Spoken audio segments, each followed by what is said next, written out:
From Aycock Stadium as the Tigers prepare to take on the Titans of Trinity Episcopal. I am Taft Gant alongside Chris Holmes. This is WFSPN bringing you Week 8 of Woodbury Forest varsity football. How you doing, Taft?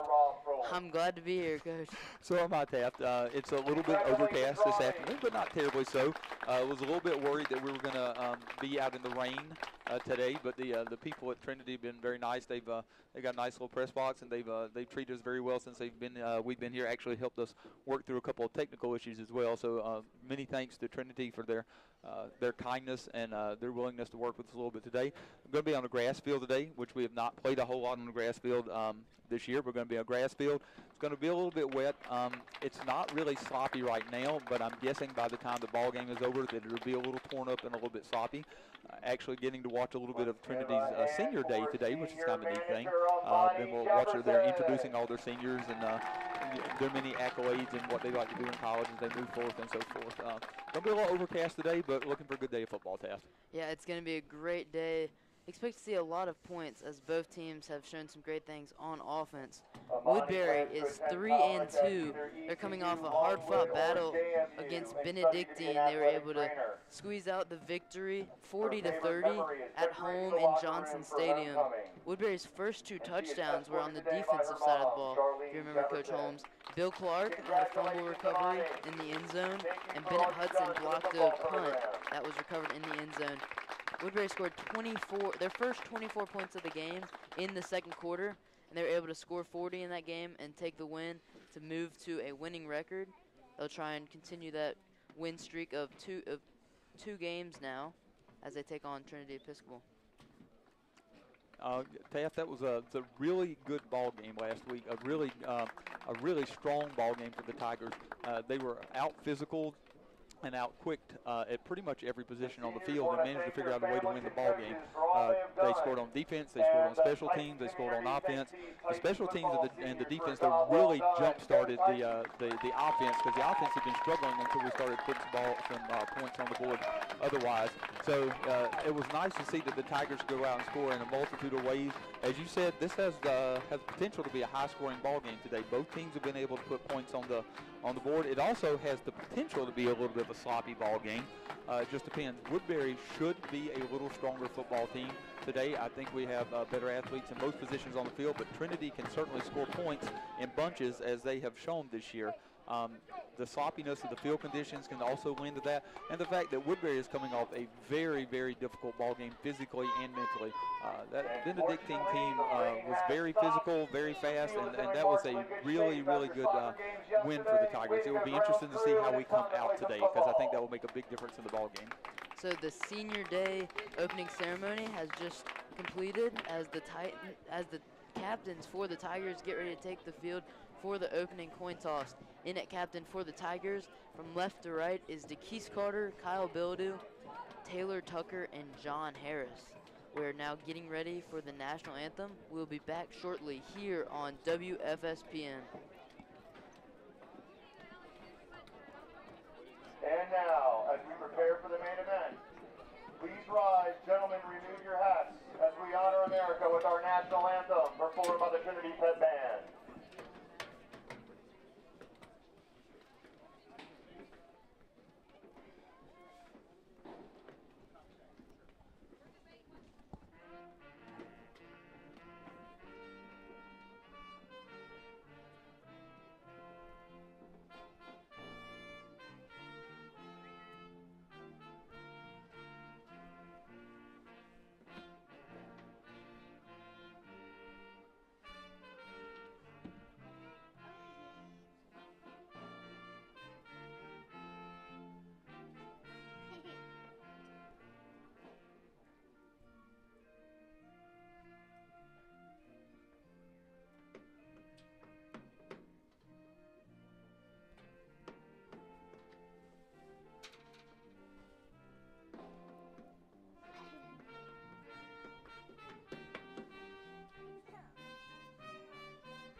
beautiful national anthem there by the Trinity Episcopal Pep Band as we are about to get underway here at Aycock Stadium as Woodbury Forest gets ready to take on Trinity Episcopal in this Prep League matchup. Coach Holmes, I will now give my 3 keys to the game, sponsored by the Fir Tree. The first key to the game for the Tigers is to win the turnover battle. Woodbury needs to take care of the ball on offense and try to force some turnovers on defense. They did that last game against Benedictine when they won the turnover battle 5-2. Second key to the game is to drive the ball offensively. Scoring point, this game today is going to be a very high-scoring game, so it's important for the Tigers to try and move the ball, get some points on the board, and take the pressure off of the defense. Final key to the game is for the Tigers to take control early. If Woodbury can come out hot from the start, this game could get out of hand quickly. So hopefully the Tigers will be able to do that. Here as we are having the opening coin toss at center field. Yeah, I would agree with your keys to the ball game there, Taft. As I alluded to a moment ago, it has the potential to be a little bit of a sloppy ball game. Some of that being the field position, some of that will be interesting to see what frame of mind the Tigers are coming out, having faced a very physical opponent last week. And they're facing a Trinity team that definitely has the potential to put some points on the board. As you said, the Tigers will need to win the turnover battle. If the Tigers can pick off a couple of passes, perhaps a couple of fumble or two, then that will give them a leg up. So the Tigers have won the opening coin toss. They have deferred, and Trinity is going to obviously opt to take the ball, otherwise they will be kicking both halves. The Tigers will be kicking from the right to the left today. We'll try to give you a little more of an idea of what's going on since the video portion of it is not ours. I think we'll have some video today, but sometimes it's a little behind us. But the Tigers will be kicking off from the right to the left. Trinity will take the ball first and go on offense. Yeah, so we will get a chance to see the Woodbury defense from the start of the ballgame. They have had a great season so far, led by Matthew Peltier, a new boy fifth former from Quebec, Canada. He has stepped into the leadership role, and he's really just leading this defense to success as they have held their opponents very few points. Benedictine had a very dangerous offense last week, but Woodbury was able to hold them to 30 points, and 30 points is all the Tigers offense needs, as they have shown so far this season, scoring over 30 points in over half of their ball games thus far. And you're right, Tab. The Tigers offense has really been on a roll of late. Until last week, they've been progressively scoring more points, but they'll tell you they'll take what they got last week as well, because that was a well-deserved effort on their part last week. The Trinity offense has been pretty good. They come in scoring 23.5 points a ball game, led by Taylor Eggers, who's their senior quarterback. Eggers has thrown for 19 touchdowns, but he's also thrown 11 interceptions, which is about an interception and a half a ball game. If the Tigers can continue that, pick off a couple of passes, set up their offense in good field position, maybe even score a touchdown on their own, that'll definitely push the Tigers in the right direction. So we are getting ready for the opening kickoff as Wills Thompson boots a low kick deep to the left side as it is recovered by Trinity Episcopal. He goes out to the right. He has room to run. He's running along the right sideline now. Breaks a tackle and is finally dropped down in Tiger territory around the 37-yard line. Yeah, that was Dre Bailey, number 8 on the return. It's simple, a little return to the right, and we didn't have anybody on the right side of the field. We did not do a very good job staying in our lanes there and pinching down. If it hadn't been for Willis Thompson, the kicker, who actually slowed the return man down, number 8, Dre Bailey, then that one might have gone to the house, Taft.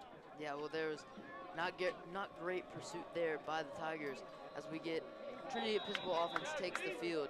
Quarterback Taylor Eggers is in the shotgun, empty backfield. He has trips receivers to his left. He takes it up the middle on a quarterback handoff, and he is stuffed right away by Bill Clark and Davis Smith. Yeah, that's a little fake jet sweep to number 2, Jalen Smith, and Eggers kept the ball right there. That's really not where he's at his best from what I have seen on film. He is certainly capable of running the ball. He's a big boy. He's a 6'5", 220-pound senior quarterback, but I think he would rather put the ball in the air, and I know they would rather actually have the backup quarterback running on the field now as Eggers' helmet came off. And Trinity Episcopal will elect to call a timeout.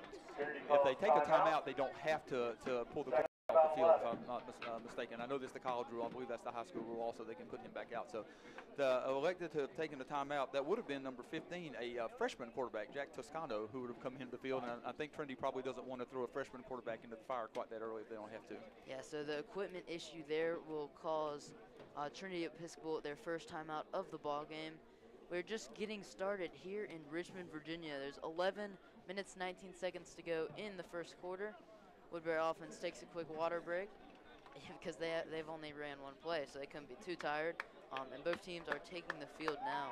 Yeah, interesting that first play was a design run for Eggers because he's putting the ball in the air an average of 31 times per ball game. So they do like to spread it out and throw it, figuring that 1 out of 3 times they're going to find a weakness in your defense. And here they come out empty again.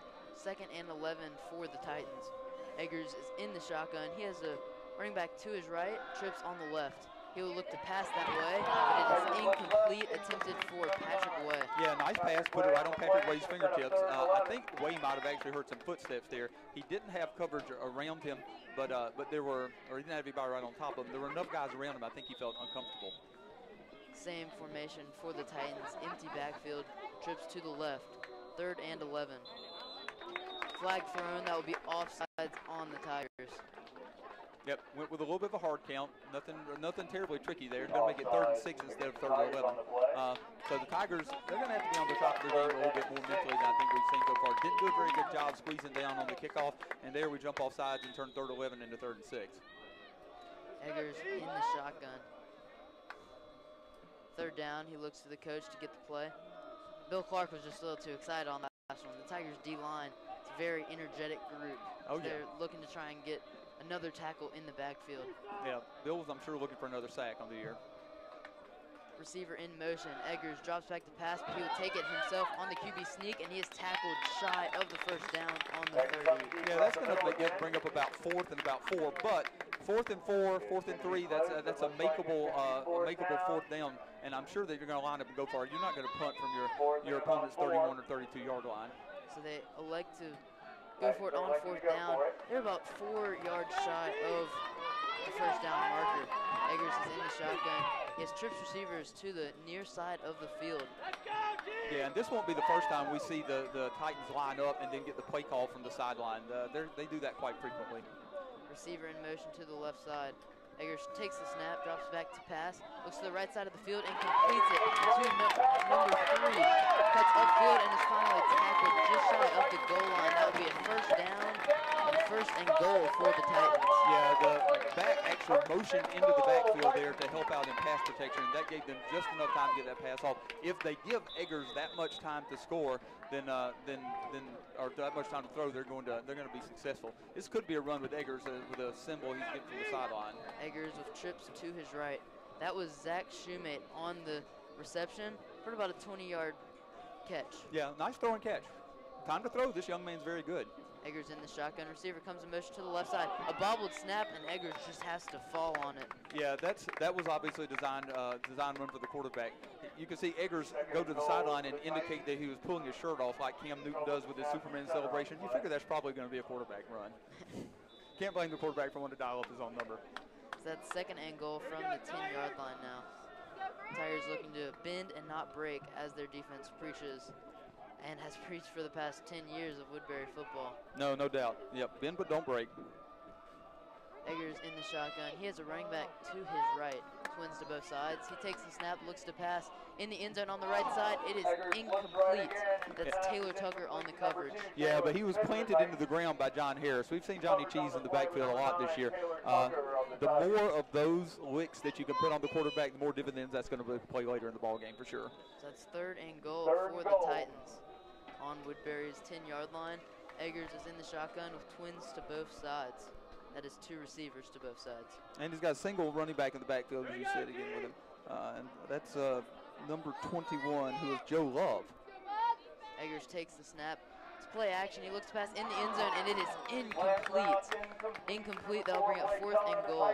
Yeah, I believe he was looking up number 4 on the play. And number 4, that's going to be wide receiver Blake Keller. A look at a little bit of a slant from the inside receiver there.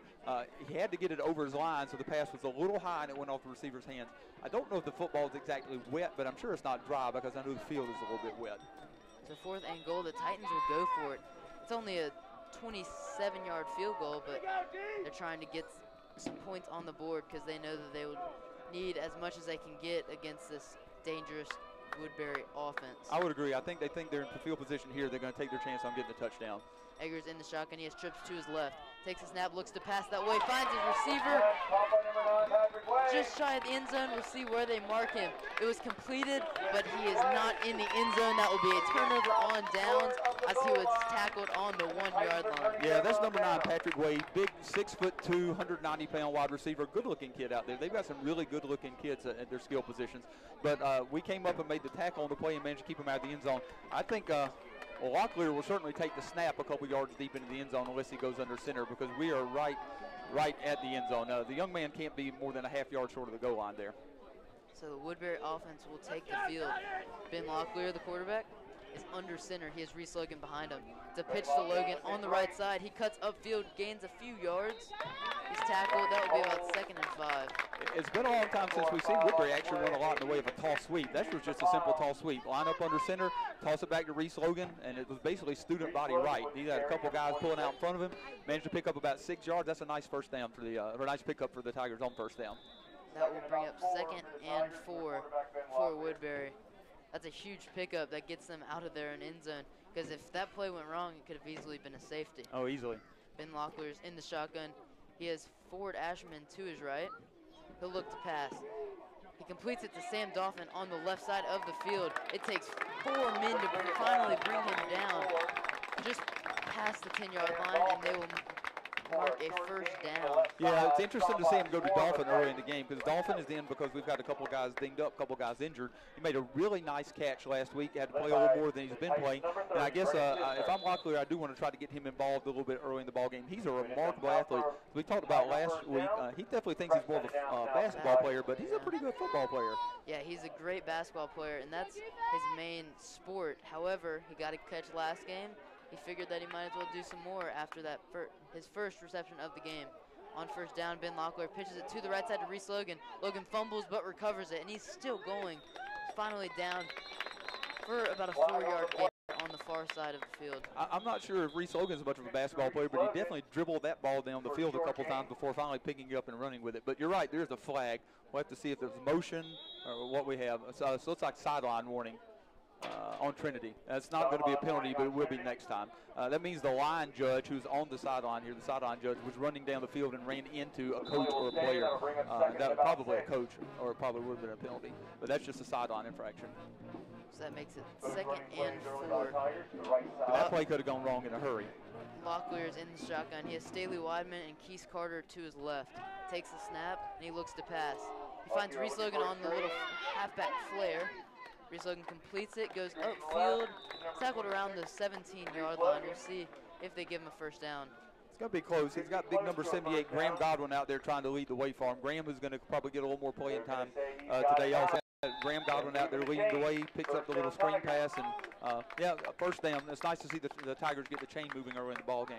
That will be a first down for the Tigers on their own 26-yard line. Ben Locklear has 2 running backs now, Ford Ashman and Reese Logan. There's a flag before the snap. Looks like it's going to be a false start on Woodbury. Yeah, again, a little sloppy here early in the going for the Tigers. Well, maybe the Trinity might have lined up all sides. I think they're going to mark it off on the Titans. I misspoke there. Yeah, they're going to mark it off on the Titans. I'm guessing their Trinity just simply lined up all sides. And it has not been a really well-played ball game to start with. Overcast, a little dreary. Hopefully both teams will pick it up a little bit. But it's going to make 1st and 5 for the Tigers at their own 31. Well, Coach Holmes, the good thing is it's dry.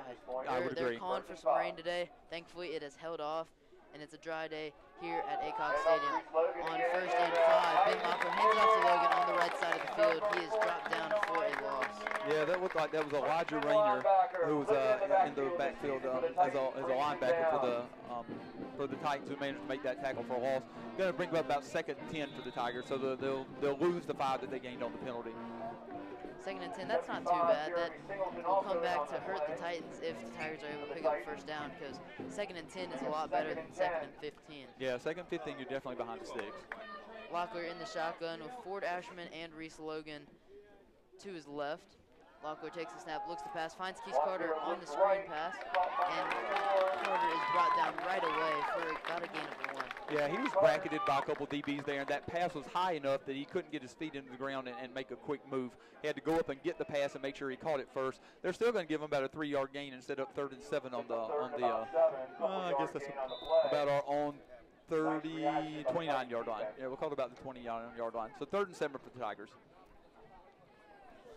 Ben Locklear and the Tigers offense get ready to try and convert, as they're deep in their own territory. They do not want to be punting this early in the drive. It's play action pass. Locklear finds Reese Logan on the halfback screen. Logan's pushed out of bounds just shy of the 1st down. That will bring up 4th and short. Yeah, I would imagine we'll kick this away. We really did what we wanted to. We'd like to score, but if you're the head coach, you want to pick up at least a couple first downs when you're pinned under your in your own end zone. Just about. We picked up a couple first downs. The loss on the first down there hurt us and pushed us back behind the sticks. But I think we're going to punt it away here on 4th and about 4. So the punt team comes on the field, and stud wide receiver DeKeith Carter stays on the field because he is the punter.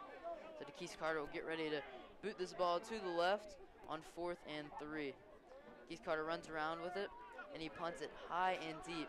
Takes a bounce at the 30-yard line, finally recovered by Trinity Episcopal, and he is brought down by 2 Tigers, Thomas Rowland and Staley Weidman, on Trinity's 15-yard line. Yeah, Staley Weidman was my man of the match last week because of all the versatility he showed last week, playing a lot bigger role in the passing game, caught his first touchdown, down there to make a couple of special teams tackles. He makes that one. He and Thomas Rowland get down there in the 2.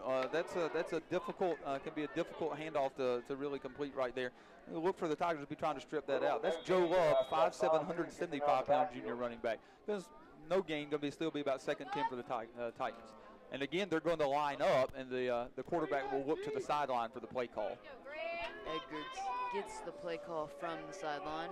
He has twins receivers to his left. Edgards drops back to pass. He finds looks for his receiver pretty much horizontal to him, but it's incomplete on the left side of the field. And it's probably a good thing that was not a good pass, because if that had been a good pass, I think we might have seen Jax Hill right on the spot and would have been able to tiptoe into the end zone. But that ball came up a couple yards short, and really that worked out well for the Titans. It's going to be 3rd and 10. Eggers in the shotgun.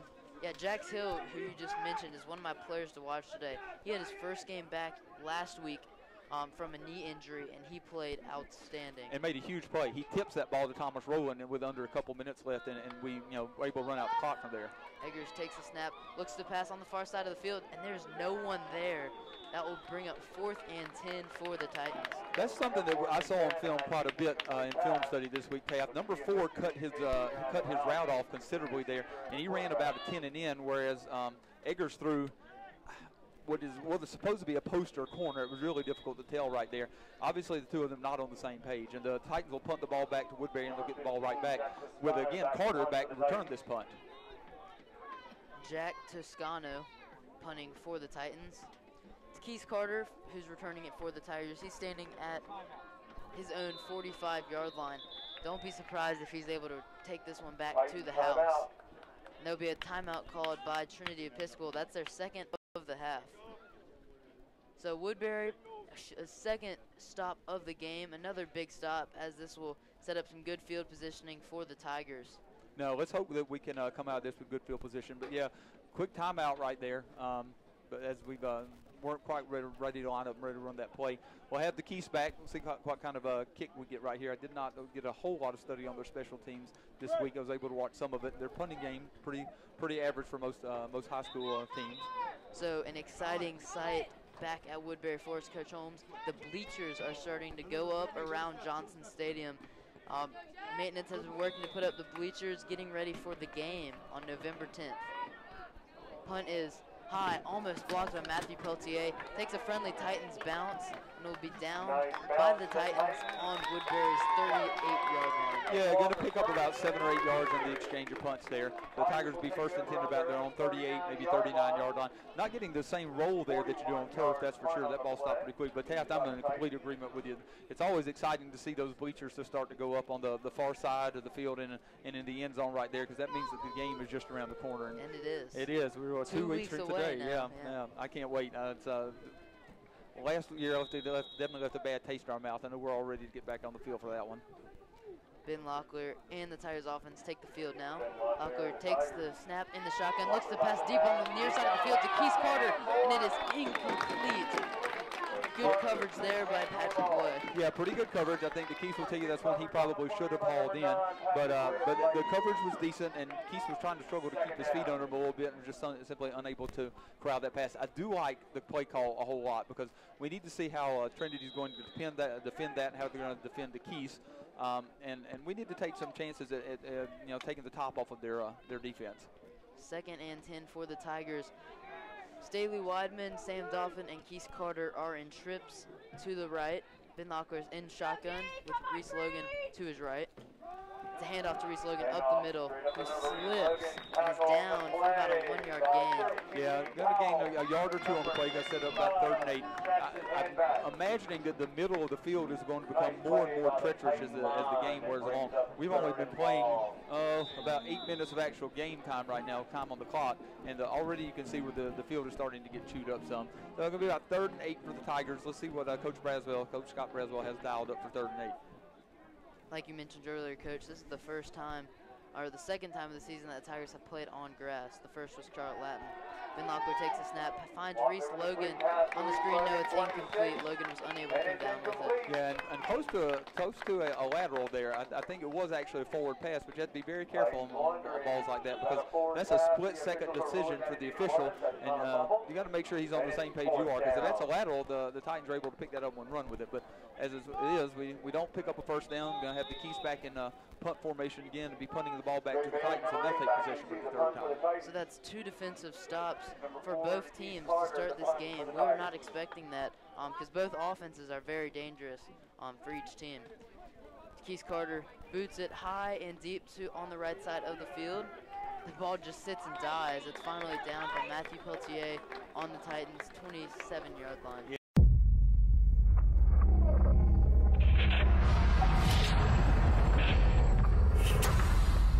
Another 10 yards, maybe 12 yards on the punt if it's on turf. But it is looks like the Titans will take possession about their own 27-yard line, taking possession for the 3rd time today. Yeah, that was a 32-yard punt, but if we were back at Johnson Stadium, that could have been a 50 easily. Trinity Episcopal offense takes the field for the 3rd time of today. Edgars is in the shotgun. He has trips receivers to his right. Matthew Peltier, Taylor Tucker, and TK Hodges are on that side of the field at defensive back.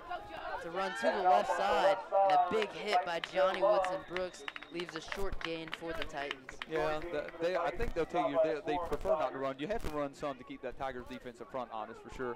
They'll pick up a couple yards. I think they'll probably count that as a win for themselves. They pick up 2nd and 8, and a 2-yard gain on the run. I think they'll consider that a win. 2nd and 8 for the Titans. Eggers looks to the sideline to get the snap. Great leadership by Taylor Tucker and Matthew Peltier on the Tigers defense. They're kind of telling the players where to go because there's some young guys on the Tigers defense like TK Hodges and Johnny Woodson Brooks. Eggers takes the snap, looks to pass. He doesn't see anyone open, so he decides to take it himself. He cuts the near side of the field and is brought down hard by Matthew Peltier and Taylor Tucker. Yeah, to have a little gamesmanship on the part of both teams here. The Titans will often line up and they'll look to the sideline for the play call, but then you can see that the Tigers will shift their defensive formation a little bit also in response to what the Titans do. So a little bit of tit for tat because I'm sure our coaching staff saw on film what I did also. 3rd and 6 for the Titans. This could be a huge stop for the Tigers, as hopefully it'll set up good field positioning for Trinity Episcopal on their own 32. Eggers in the shotgun. He has twins receivers to his left. He'll take the snap, look to pass it that way. No, he is feeling the pressure by the Tigers and is brought down on the sack by Bill Clark and Davis Smith. Yeah, Bill Clark and Davis Smith. But Davis Smith's leg got pinned under him a little bit there as he made that sack. He pops up, but he's walking a little bit gingerly. But yeah, Bill Clark and Davis had a meeting at the quarterback, which I'll be glad to see that. And we'll definitely get our opportunities to do that today because they're going to drop back and pass quite a bit. That will bring up 4th down for the Titans. The punt team will come on the field for the 2nd time of the day for Trinity Episcopal. Keith Carter's deep to return. Oh, it's a low snap, and the punter will have to run to his right, but he is able to get it off. And it takes another friendly Titans bounce, and it will be down on the Tigers' 38-yard line. Yeah, lucky actually, break there for the Titans. Yeah, and a very athletic play by Toscano. He basically, it rolled back to him, and he managed to elude a rusher and roll out to his right and basically rugby-style punt it. As it is, the Tigers will take possession of the ball almost exactly to the same place that they took possession on the last drive. They'll have the ball about the 38-yard line. They're on 38. Hopefully the third time is the charm, and the Tigers will be able to put a little something on the board, because this first quarter, we've only got about a minute left in the first quarter, and you're right, this one's been scoreless, which is a little bit of a surprise. Locklear and company set up shop on their own 38. Reese Logan and Fort Ashman to each side. Reese Logan takes the snap on the left side and is finally pushed out of bounds and shoved out late. There'll be no flag, but that'll be a short gain for the Tigers. Yeah, and right now the Titans are defending the run pretty well. They've got a bunch of guys in the box, and they're not exactly daring the Tigers to throw the ball, but they're making it very tough for the Tigers to be able to run the ball. I don't know that we're going to get anything on that. Probably going to bring up about 2nd and 10 with 1:04 left on the first quarter clock for the Tigers. Woodbury's wearing white uniforms today, but you can't really tell. There's dirt on almost all of the uniforms already. They're just kind of starting to look brown. Yeah, you'll be able to tell who was in the ball game. Ben Locklear's in the shotgun, trips to his right. Takes the snap, drops back to pass, finds the Keith Carter on the hitch route on the near side of the field, who cuts upfield for a first down and some more. He's finally brought down in Titans territory at the 43. Yeah, I'm not sure if that play was called that way or if that was just Keith and Locklear being on the same page, because Keith had about an 8-yard cushion there. Locklear just stood up and threw him the ball and let Keith do the rest. He catches it about 4 or 5 yards down the field and then scoots for about another 10. Going to bring up 1st and 10 for the Tigers, finally on the Titans side of the field. First time we've been in Titans territory today.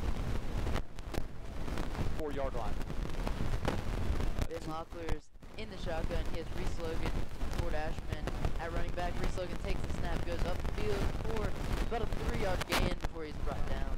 And you can also tell that Logan is making a particular effort to make sure he's taking care of the ball. As I said, it's not raining, and it's not the field is not sloppy wet right now, but it looks a little slick out there, and I'm sure the football is a little slick also.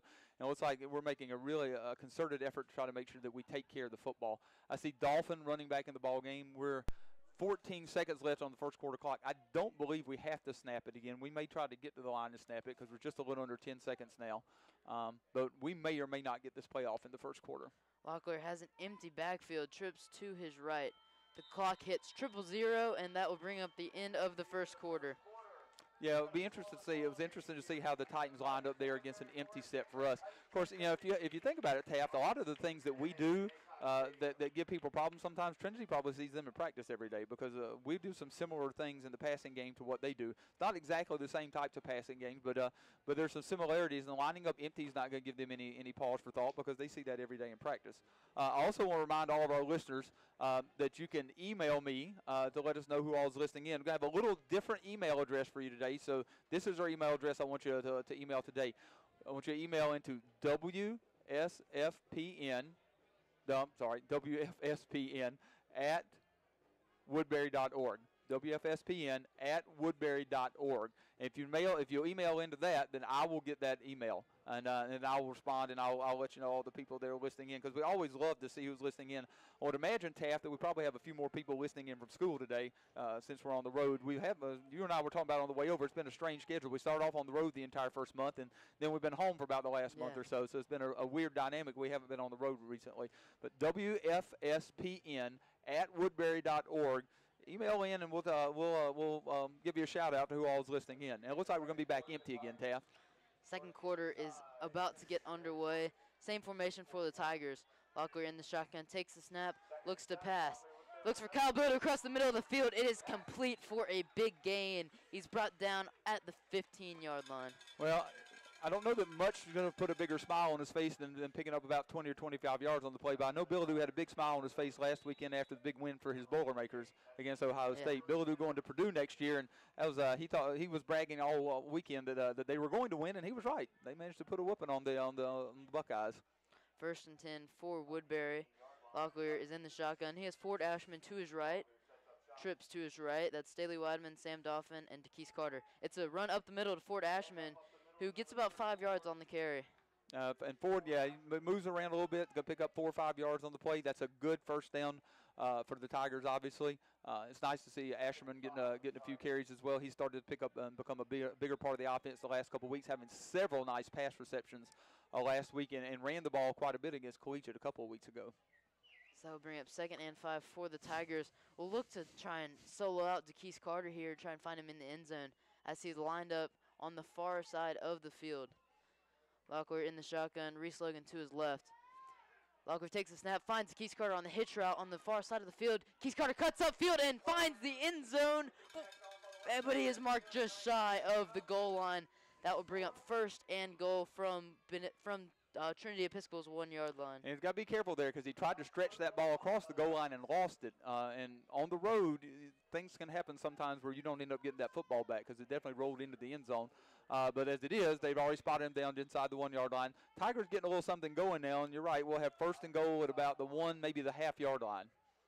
So it looks like the 3 running back formation is in for the Tigers. We've seen this twice so far this season. It's a run up the middle to Reese Logan, who gets upfield, finds the end zone for a touchdown, Tigers. Yeah, I think Reese knew that was a touchdown before the officials did. It was a little late getting the call, but yeah, he was obviously in the end zone. So a great drive there by the Tigers as they go almost 80 yards down the field and find the end zone for the first time of the game. That makes it 0 with 10 minutes, 45 seconds to go in the 2nd quarter. Yeah, nice to see the Tigers put down the first downs and put a little positive momentum. Bobbled snap by Thomas Rowland. He's rolling, looks to pass, lobs it up to Kyle Bildu, but it's intercepted by Trinity Episcopal. So that will be an incomplete extra point, and that will let the Tigers offense get a rest after that touchdown drive.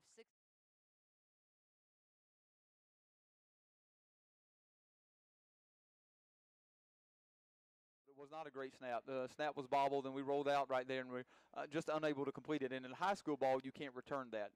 In pro football and in college football, you could take that interception and go back to the house and you pick up 2 points. But in high school ball, as soon as there's a change of possession right there, the ball is dead. So the Tigers do, however, lead 6-0 after putting the first points of the day on the board.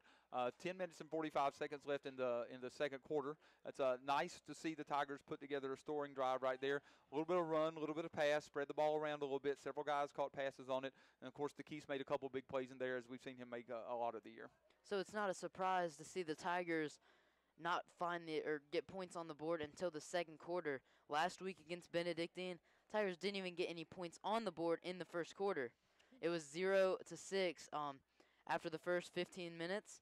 Then the Tigers turned around and scored 24 points in the 2nd quarter. Like I mentioned earlier, Tigers now have 6 in the beginning of the 2nd quarter today. Yeah, the Tigers aren't going to panic just because they don't have points on the board early.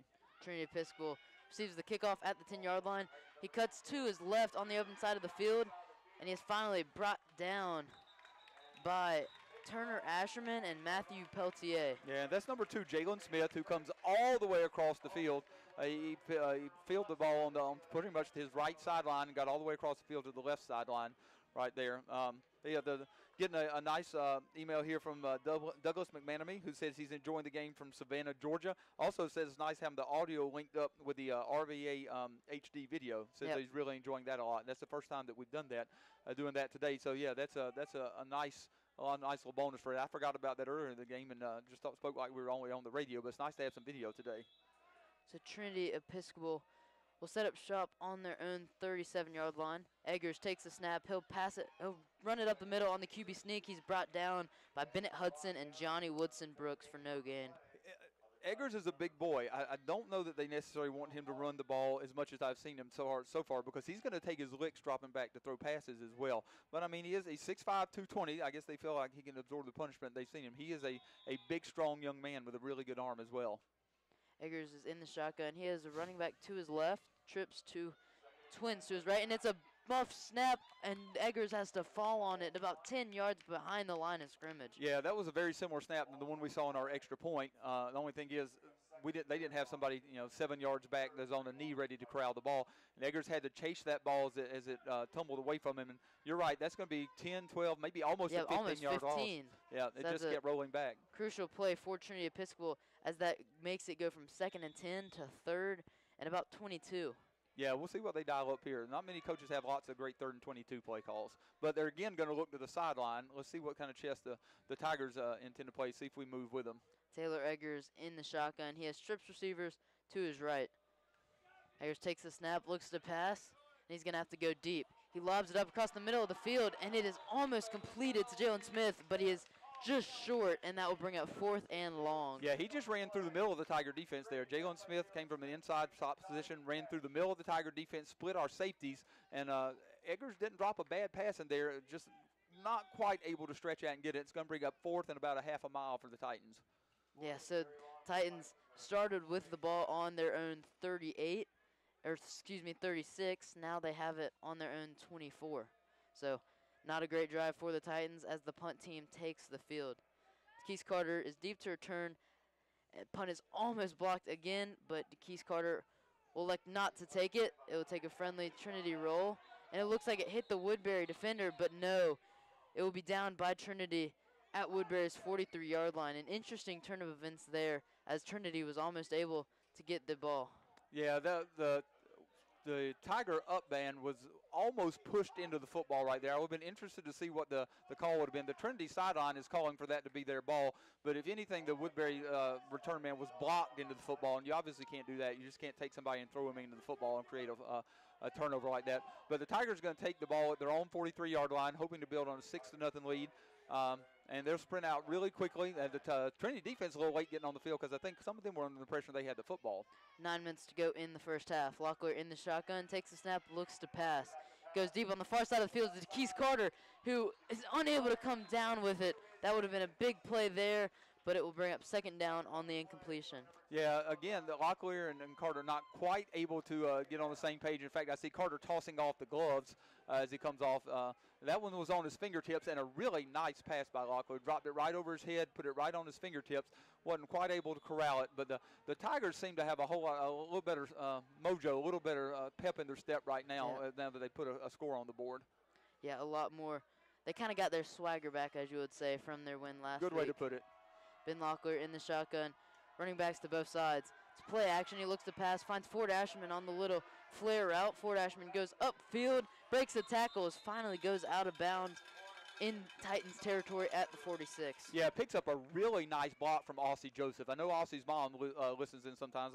Give us a shout out if you're listening in, but picked up a really nice block from Aussie. We don't always call out the lineman, but Aussie did a great job getting down field on that pass, and going to come up just about a yard short. Going to bring up 3rd and a yard, or 3rd and a yard for the Tigers right there. Or no, I think maybe they're going to pull them on down. No, that will be a first down. We're going to say it's a first down. Yeah, great run there by Ford Ashman to go upfield and pick up the first down.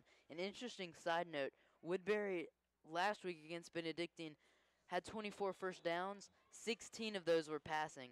So whenever Woodbury really likes to pass the ball, move the ball in the air, and we saw that again with the reception to Ford Ashman. Yeah, but you take what the defense gives you, and Coach Braswell does a good job of that.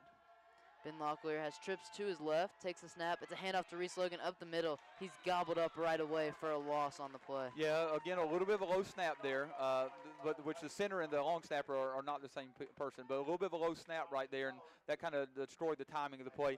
Tigers going to lose a yard, going to bring up 2nd, 11, maybe 12. Aussie's mother is listening in, Angela Augustine, listening in from New York City. Got Suzanne Banzette, Jay Banzette's mom, listening in and watching, as a matter of fact. Gail Gilbert, who's Willis Thompson's grandmother. Yeah, give us a shout-out, and I'll give you a shout-out back if you just give us an email. That will be 2nd and 12 for the Tigers. Ben Locklear has empty backfield in the shotgun, takes a snap, looks to pass, and it's an interception as it's picked off by Trinity Episcopal, and he is brought down right away. Yeah, he tried to throw the ball to Logan out of the backfield, and Reese Logan was not looking for the football at all. He threw it to where he expected Logan to be as he came out of his cut, but Logan was simply not looking for the football, and that's one that's going to go down as an interception for the quarterback, but that's one that's really not his fault. He put that ball exactly where he expected Logan to cut to, and Logan gave up and was not where he needed to be at. Yeah, and there is a packed house here at Trinity Episcopal. The whole student section is packed on the right side of the bleachers, bunch of parents here, and I'm sure interested fans from the Richmond area. Oh, and it was senior day, so I'm sure we've got a lot of folks out to see some of these young men as they play their last football game at home. Taylor Edgars and Trinity offense will take over on their own 47. Eggers drops back to pass. He sees nothing. He'll take it himself, and he is brought down hard by Davis Smith. I think from the blocking there, that was probably a designed run. I think that was probably a quarterback draw. But the Tigers were in the backfield in a hurry with him regardless. It's going to bring up about 2nd and 7. So the Trinity Episcopal offense is, so far this game has been taking their time. They haven't been hurrying up like we saw last week against Benedictine, running the no huddle. So Tigers able to take a breather before every play, whereas they weren't able to do that last Friday. Yeah, I'm not sure that Trinity wants to give the ball to the Tigers on offense any more often than they have to. Last week, Benedictine was unafraid of that, but I don't think Trinity really wants to do that. Eggers in the shotgun, takes the snap. He looks to pass. On the right side of the field, he completes it to his receiver, who goes upfield, finally brought down in Tiger territory on the 26. Yeah, Gianni Woodson Brooks had dropped into that little curl zone right there to take away that pass, but he left his feet and was unable to break up that pass. That's going to pick up a big first down for the Titans inside the Tigers' 30-yard line. 1st and 10 for the Titans. Eggers in the shotgun. He has trips to his left and a running back to his right. Takes the snap. It's a handoff across the left side to Joe Love. But even though he gave it a good try, he wasn't able to hold Davis Smith out of that play. And Smith makes a tackle for about 3-yard loss in the backfield. Very nice job by Davis Smith there, shedding the block and coming off and making that tackle in the backfield. So Woodbury's defense is showing a little bit of a new formation today. They're running a 3-4 opposed to what we've seen in the past. So that is 3 defensive linemen with 4 linebackers. So it's kind of a little bit of a pass prevention or swing run prevention. Taylor Eggers on 2nd and long. He lobs it up to his running back, and he is hit hard and incomplete.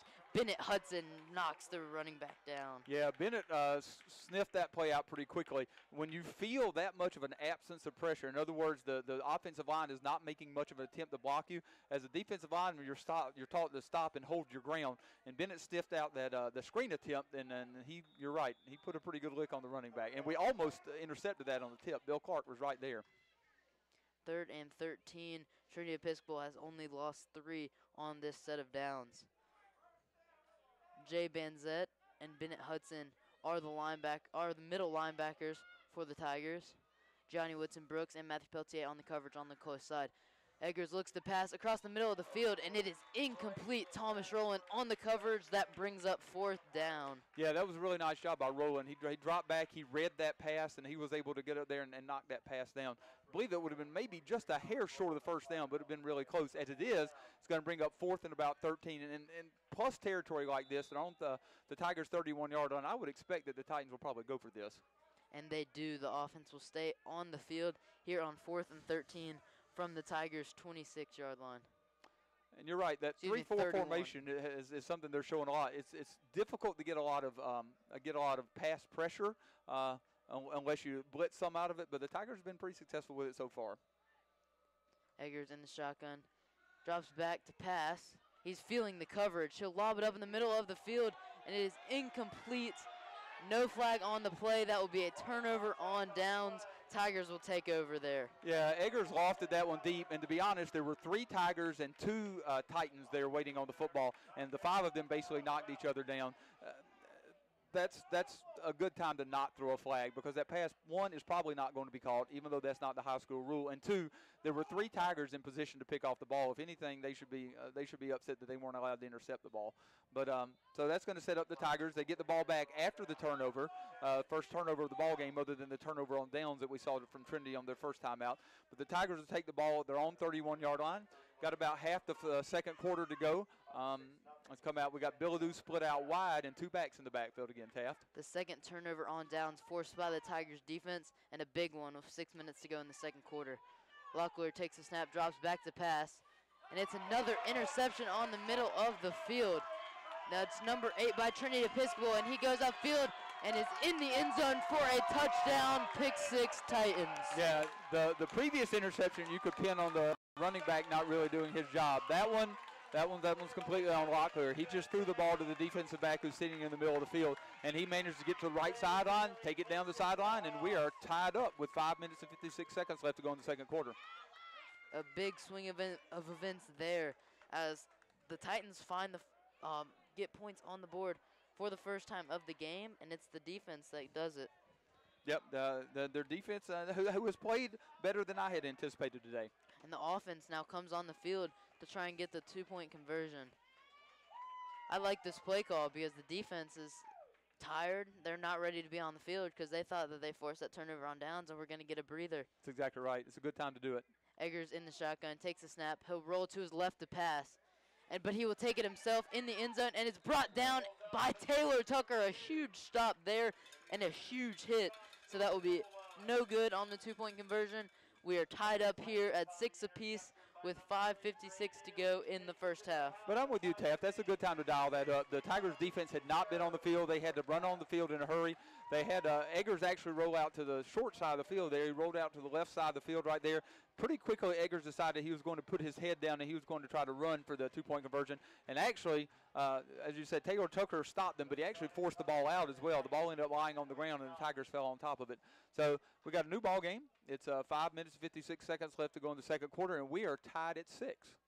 Yeah, well, we were not expecting this score midway through the second quarter. And opposed to both offenses having the momentum like we thought before the game, I'd say both defenses have the momentum. The Titans' defense are the only ones to find the end zone for Trinity Episcopal, and Woodbury's defense has had some crucial stops. No, I agree. To limit the Trinity Episcopal's offense. Yeah, it will be interesting to see what the play call is like as we come back out, because we've got back-to-back interceptions thrown by Locklear, but he's had a great year, especially for a sophomore. I know Coach Braswell trusts him back there, but you also want to put him in position to be successful. The kickoff by Collegiate is fielded by DeKeith Carter on the 15. DeKeith Carter goes up the middle, has room to run, chucks the defender, and is still up. Finally brought down at the 46-yard line. Big return there by DeKeith Carter. Yeah, maybe that will give the Tigers a little bit of a momentum. DeKeith basically just lowered his shoulder and plowed through a defender. In fact, that might have shaken DeKeith up a little bit also. But that's going to give the Tigers the ball at their own 45-yard line. They're going to huddle up on the sideline, take possession of the ball 1st and 10 from the 45. Again, a little less than 6 minutes left to go in the second quarter, and we're in a tie ball game here, tied at 6, which, as Taft said, is a little unexpected. Wouldn't have been, I would have been a little surprised if we were tied at 6 halfway through the first quarter, because I thought it'd be a little more high scoring than that. So Ben Locklear and the Woodbury offense will set up shop on their own 45.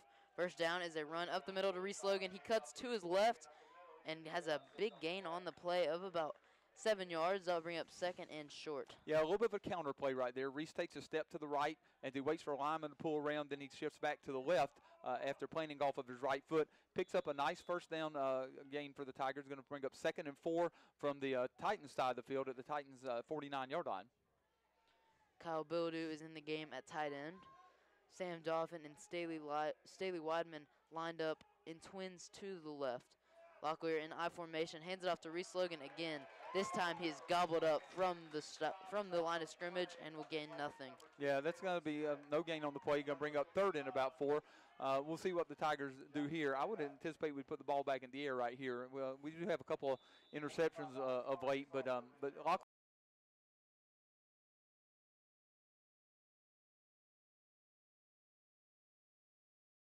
as well is not going to lose any confidence in him. 3rd and short for Woodbury. Oz Servione and the offensive line get set up as they try and complete this first down. Locklear takes a snap. It's a handoff to Reese Logan, who cuts to the left and does not gain the first down. Tackled for a very short gain. Yeah, going to bring up 4th down. I would imagine the Tigers punting unit will be on the field. This, as you pointed out a few times, Taft, this could be a place where we see the Tigers. We would see a fake, because the Keys here could conceivably keep it, although I don't think the Keys is in the punt right now. He may have banged himself up a little bit when he lowered his shoulder on the kick return. Thomas Rowland is in at punter, replacing DeKeith Carter. Yeah, as much as I like Thomas, probably not quite the threat back there that DeKeith is. Thomas takes a snap, and it's a great punt, high and deep. It's recovered. No, it will take a friendly bounce and be downed by number 39, Jake Mann, the long snapper, at the 20-yard line, where Trinity Episcopal will take over. There's 3:47 to go in the first half, 6 apiece. Tiger Nation, thank you for tuning in. It's been a very interesting Virginia. Like Coach Holmes says, said, please let him know if you are listening. Email in to wfspn@woodberry.org. We'll try and give you a shout out. As Trinity Episcopal offense will take the field once again on 1st and 10. Eggers in the shotgun. It's a screen pass to the running back. Great catch. He breaks the tackle and is finally pushed out of bounds by TK Hodges on the near side of the field. That'll bring up 2nd and 6. Yeah, nice little pickup, though, for the Titans on 1st down. A little swing pass. Actually, a very nice catch by Jalen Smith, who basically corralled that pass that was a little behind him, corralled it with one hand and pulled it in. So, yeah, they'll give him almost 7 on the play. Going to set up about 2nd and 3 for the Titans. Taylor Eggers is in the shotgun. He has twin receivers to his left. Taylor Tucker, Johnny Woodson Brooks, and Turner Asherman are on the coverage. Jax Hill on the far side. Eggers drops back to pass.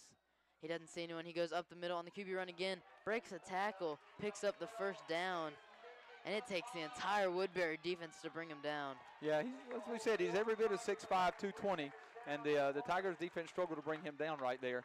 A missed tackle early that might have brought him down a little short of a 1st down, but he picks up the 1st down pretty easily, and now the Titans are on the move a little bit. So 1st down for Trinity Episcopal as they are moving the ball with 3 minutes to go in the 1st half. Eggers in the shotgun.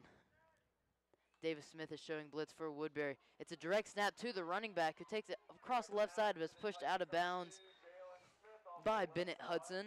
Little surprised if that was supposed to be a direct snap. The pass was, it was not. You can see from the way the quarterback is reacting, Eggers. The pass was not supposed to be a direct snap, but it's a little bit off to the left. It fortunately ended up right in the running back's hands, and he just tried to run off left tackle right there. 2nd and 9 for the Titans.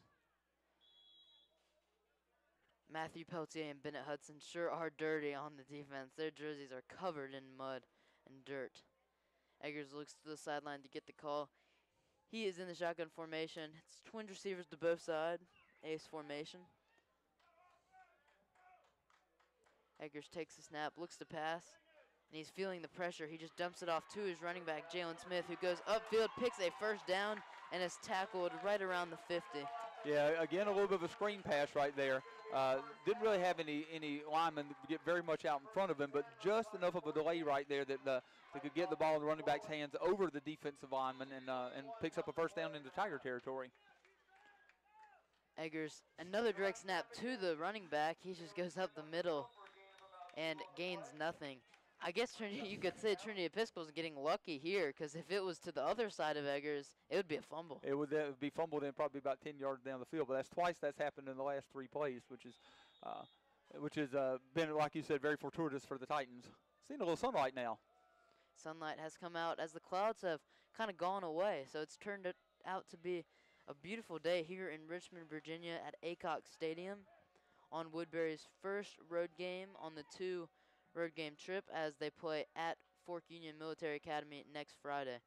Eggers takes the snap on 2nd down. He looks to pass deep across the middle of the field, and it's intercepted by Taylor Tucker. Woodbury will take over on their own 16. Yeah, you could see that was going to happen at some point. As we spoke earlier in the ball game, Eggers is averaging about an interception and a half per ball game, and you can see why, because he's pretty want to float the ball down the field from time to time and just hope his receivers go up and make the catch. That time, Taylor Tucker undercut that route. He knew exactly where the receiver was. He cut in front of it, and he managed to pull it down. It'll be interesting to see what the Tigers do. If it had a little better offensive mojo going, I could see them definitely trying to go quick and move the ball down the field and score here with 1.5 minutes. Without that, though, I could definitely see us just trying to run the clock, because I think Trinity has only 1 timeout left, although I think we're going to take one of our own. Trinity, I believe that's Trinity's last timeout that they're taking right now, because they didn't have enough guys on the field. In fact, here comes run on the field now. That's one of the perils of playing some guys both ways, and Trinity plays a number of guys both ways, just like Benedictine did. Sometimes you get those guys, they try to run off the field and get a quick swallow of water or something in between offense and defense, and you don't have enough guys on the field, and that's what happened to them there. So Trinity will use their last timeout of the half as there's 18 seconds to go here in the 2nd quarter. It's 6 apiece, and it has been a fun game to watch so far. Woodbury's defense has played a great game thus far. They have allowed 0 points, as Trinity's first score of the day was off of an pick 6, and they've had some crucial stops like we just saw. Yeah, getting the Stowers family. Fraser Stowers says he's listening in. Had Fraser on the radio last week. That's nice. Getting Ann Banzette, who is Jay Banzette's aunt, listening in. What else do we have? My mother, who's listening in. Carol Holmes, listening in from Daphne, Alabama. Looks like maybe we're ready to go here. Going to have a minute 18 left on the second quarter clock. I believe the Titans are out of timeouts now. They are. If I'm not mistaken. Ben Locklear and the Woodbury offense will take the field now, 1st and 10 from their own 16. As the ref is waiting to get underway, he's standing right on top of the ball. All right, he signals his arms. We're about to get ready to go. We'll see what the Woodbury offense can put together to end the half. Ben Locklear hands it off to Reese Logan, who cuts to the left, has room to run. He finally slips down around the first down marker. That will bring up 2nd and 1. I think they may give him first. Let's see. Yeah, they don't know where exactly they're spotting. But, yeah, I believe he's going to come up a little short. If he hadn't lost his feet, I believe he would have picked up the first down. So it'll be 2nd and 1. The clock is rolling. We're at exactly 1 minute now. Ben Locklear is in the shotgun. He has Ford Ashman and Reese Logan to each side. Sam Dolphin and Staley Weidman lined up to his right. It's another handoff to Reese Logan. Cuts upfield, gets the first down, and runs out of bounds. Smart play there, just shy of the 30. Also getting Temple Grassy, who's listening in from Chevy. Temple is an alum, graduated 1965, no, maybe 1969 it appears. Temple has an interesting thing going. Temple says he is watching UVA beat his Tar Heels on TV while he is listening to our game. So he's managed to keep up with 2 ball games at once. But that's twice in the last couple of weeks that Temple's been listening in also. Jay Banzette's aunt, Stacy Street, listening in. First down for the Tigers. They ended up marking him inbound, so the clock is rolling. It's handoff to Ford Ashman up the middle. He's brought down for a short gain. Clock continues to roll. We're at the 20-second mark now, and it looks like that will bring us to the end of the first half. Tiger Nation, thank you for tuning in. 6 apiece here at Aycock Stadium, and we are about to get ready for our halftime show as both teams go. Trinity Episcopal goes to the right, Woodbury to the left as they get ready to take a break here at halftime. 6 apiece, and it has been an interesting game so far, Coach.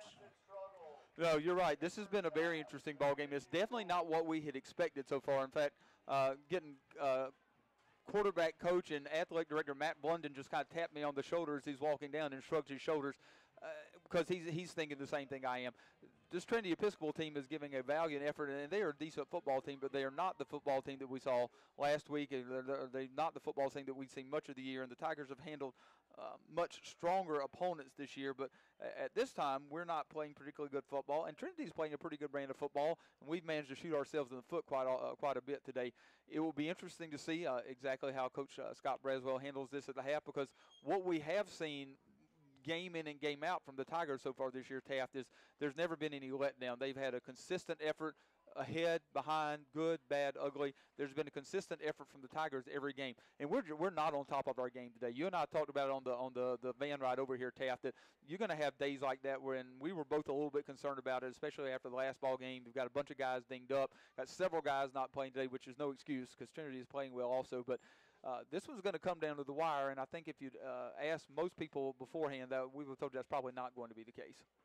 Yeah, well, I would agree with you there. Woodbury has come out slow on offense. However, I'm very proud of the Tigers' defensive effort so far in the first half. They held Trinity Episcopal to 0 points. The only score came off of a pick 6. So if the defense can continue to hold their ground and Woodbury does not turn the ball over anymore, we could see a shutout here. Woodbury offense does need to get rolling, though, try and put some scoring drives together like we saw once as Reese Logan found the end zone midway through the second quarter. No, I agree with you. I could not be more proud of the defense. They really have stepped their game up. This is a high-scoring, high-flying Trinity Titans offense. They've got 3 receivers here, all around 400 to 500 yards in receptions. Their quarterback's thrown for over 1,500 yards. He's thrown for almost 20 touchdowns. He's a big, strong kid. The receivers, they got a couple guys that are 6'1", 6'2", 6'3", that weigh almost a couple hundred pounds. and like I said, averaging 24 points a ball game. And to this point, the defense has them shut out. The defense has been very stout. Trinity's going to continue to take their shots. They'll throw the ball downfield some, try to pick up some long passes, which is one of the reasons that Eggers throws some interceptions. But they're going to take their shots downfield also, and the Tigers are going to have to be ready on every play. So I will now give you some college football scores from around the nation. There's also another big game going on for Woodbury Forest. The varsity soccer team traveled down to Richmond today, so they're right across the street, not literally, figuratively, as they take on St. Chris in a huge game with big state playoff implications. So we'll keep you updated on that. My roommate Trevor Daniel is the varsity soccer manager, so he's going to send me some text message updates on the varsity soccer score as the game has just started, as I just got word from my roommate. So in the college football world, an important game in the ACC, UVA is beating UNC 31-20 with about 7 minutes to go in the fourth quarter. So that'd be a huge game if UVA could come away with the win, because that would put them ahead in the ACC Coastal. So therefore, the Cavaliers could make the ACC championship game. Wouldn't that be something? Also in the ACC, Clemson is dominating Florida State 52-3 in Tallahassee. I don't think Willie Taggart's in trouble, but I can understand that people say he is. And you and I listened to that ball game. It was scoreless in the first quarter. After the first quarter, so Clemson apparently got their act together, and that one is down in Tallahassee, if I remember correctly. They may burn the stadium to the ground there. The last time, it's been a while since I've been down in Tallahassee to ball game, but the last time I was there, they still had wooden bleachers in the end zone. So that's not going to go over well. I think you give any coach just about more than a year, but Willie Taggart's not going to be very well thought of in Tallahassee after this tail kicking. Staying in the ACC, games that have not started yet, NC State travels to the Carrier Dome tonight to take on Syracuse. Also, staying in the ACC, Miami lost to Boston College last night, which is another crazy game. We've seen some crazy things so far in the Atlantic Coast And Boston Conference. College has been dangerous this year, but you just wouldn't think they would have enough athletes to stay with a good Miami team. In the Big Ten, Northwestern is defeating Wisconsin 31-10 in the fourth quarter. I told you on the way over I thought Northwestern could give Wisconsin a ball game. I am surprised at the difference in the score, but I am not surprised. Northwestern has played some pretty decent ball since the beginning of the year. So those are the top 25 games going on right now. Coach Holmes, I will pass it over to you to give us some Woodbury School announcements. I'll do my best there, Taft. Just got a text or an email right here from Ed Stone. Ed Stone, who is in the Woodbury External Affairs office, also an alum, class of 1990. I'm sure some of you went to school with Ed. Got an email from Ed. And he also, I'm jealous, he sent me a picture from sunny Juno Beach, Florida, palm tree right there, and Ed's really rubbing it in. Says, "Go Tigers." We appreciate hearing from Ed, though. Ed also had a big announcement that he wanted me to pass along today, so I'm going to do that. This is specifically for Woodbury alum, but it's also friends of the school. And if you are a Woodbury parent and you have a son that will soon be an alum, this is certainly pertinent to you.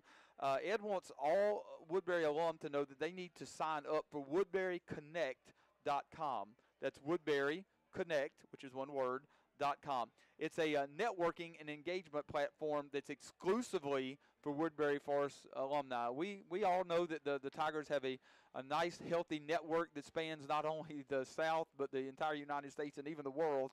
But it gives you an opportunity to upload photos, find alum that are near you, volunteer to help fellow Tigers who are entering the workforce by posting perhaps your company's internships and job opportunities. So I told you, Woodbury parents, I know you'd like for your son to be gainfully employed after he leaves college. This is a good opportunity for something that he can connect with. You can sign in with your LinkedIn or your Facebook account and join what are already nearly 1,300 Woodbury alumni who are using WoodburyConnect.com. That's WoodburyConnect.com. And that comes from Ed Stone. We appreciate getting that from Ed, and Ed, I'll continue to make that announcement the next few ball games as well. But it's WoodburyConnect.com. Also, Miss Hubbard, Jennifer Hubbard, is looking for a team of students to write, and perform the winter box play, which counts as one of your afternoon activities for the winter trimester. And she's looking for students who are eager to compose their own music and help create the soundtrack for the play. Jennifer, if you don't know her, she's back at Woodbury after having been here previously, but she's back at Woodbury for this year, and she's Woodbury's own author in residence. So what a unique opportunity for a student to write and perform the winter black box play, and to also create the soundtrack for it. That's a very unique opportunity, and one that would certainly pique my curiosity. Several other announcements to make. I want to continue to make Mandy Alexander's announcement that the Woodbury community, we're always looking for places for international students to be over Thanksgiving. And with Thanksgiving break coming up very soon, in fact, Thanksgiving is 4 short weeks from this past Thursday. But with Thanksgiving coming up soon, Woodbury international students will be looking for a place that they can experience their first American Thanksgiving, and the maybe some of the unique family traditions that you have. So if you are interested in hosting an international student over Thanksgiving, please email Mandy Alexander, mandy.alexander or _ Alexander at woodbury.org, and let her know if you're interested, because we are getting down to the point where we've got to make sure we have places for all of these young men to be at. Dr. Fred Jordan would like to continue to remind everybody that Woodbury Christian Fellowship meets at the Jordan's house every Tuesday at 5:45. Where there's pizza, fellowship, always a wonderful message. This Tuesday is an especially special and unique opportunity.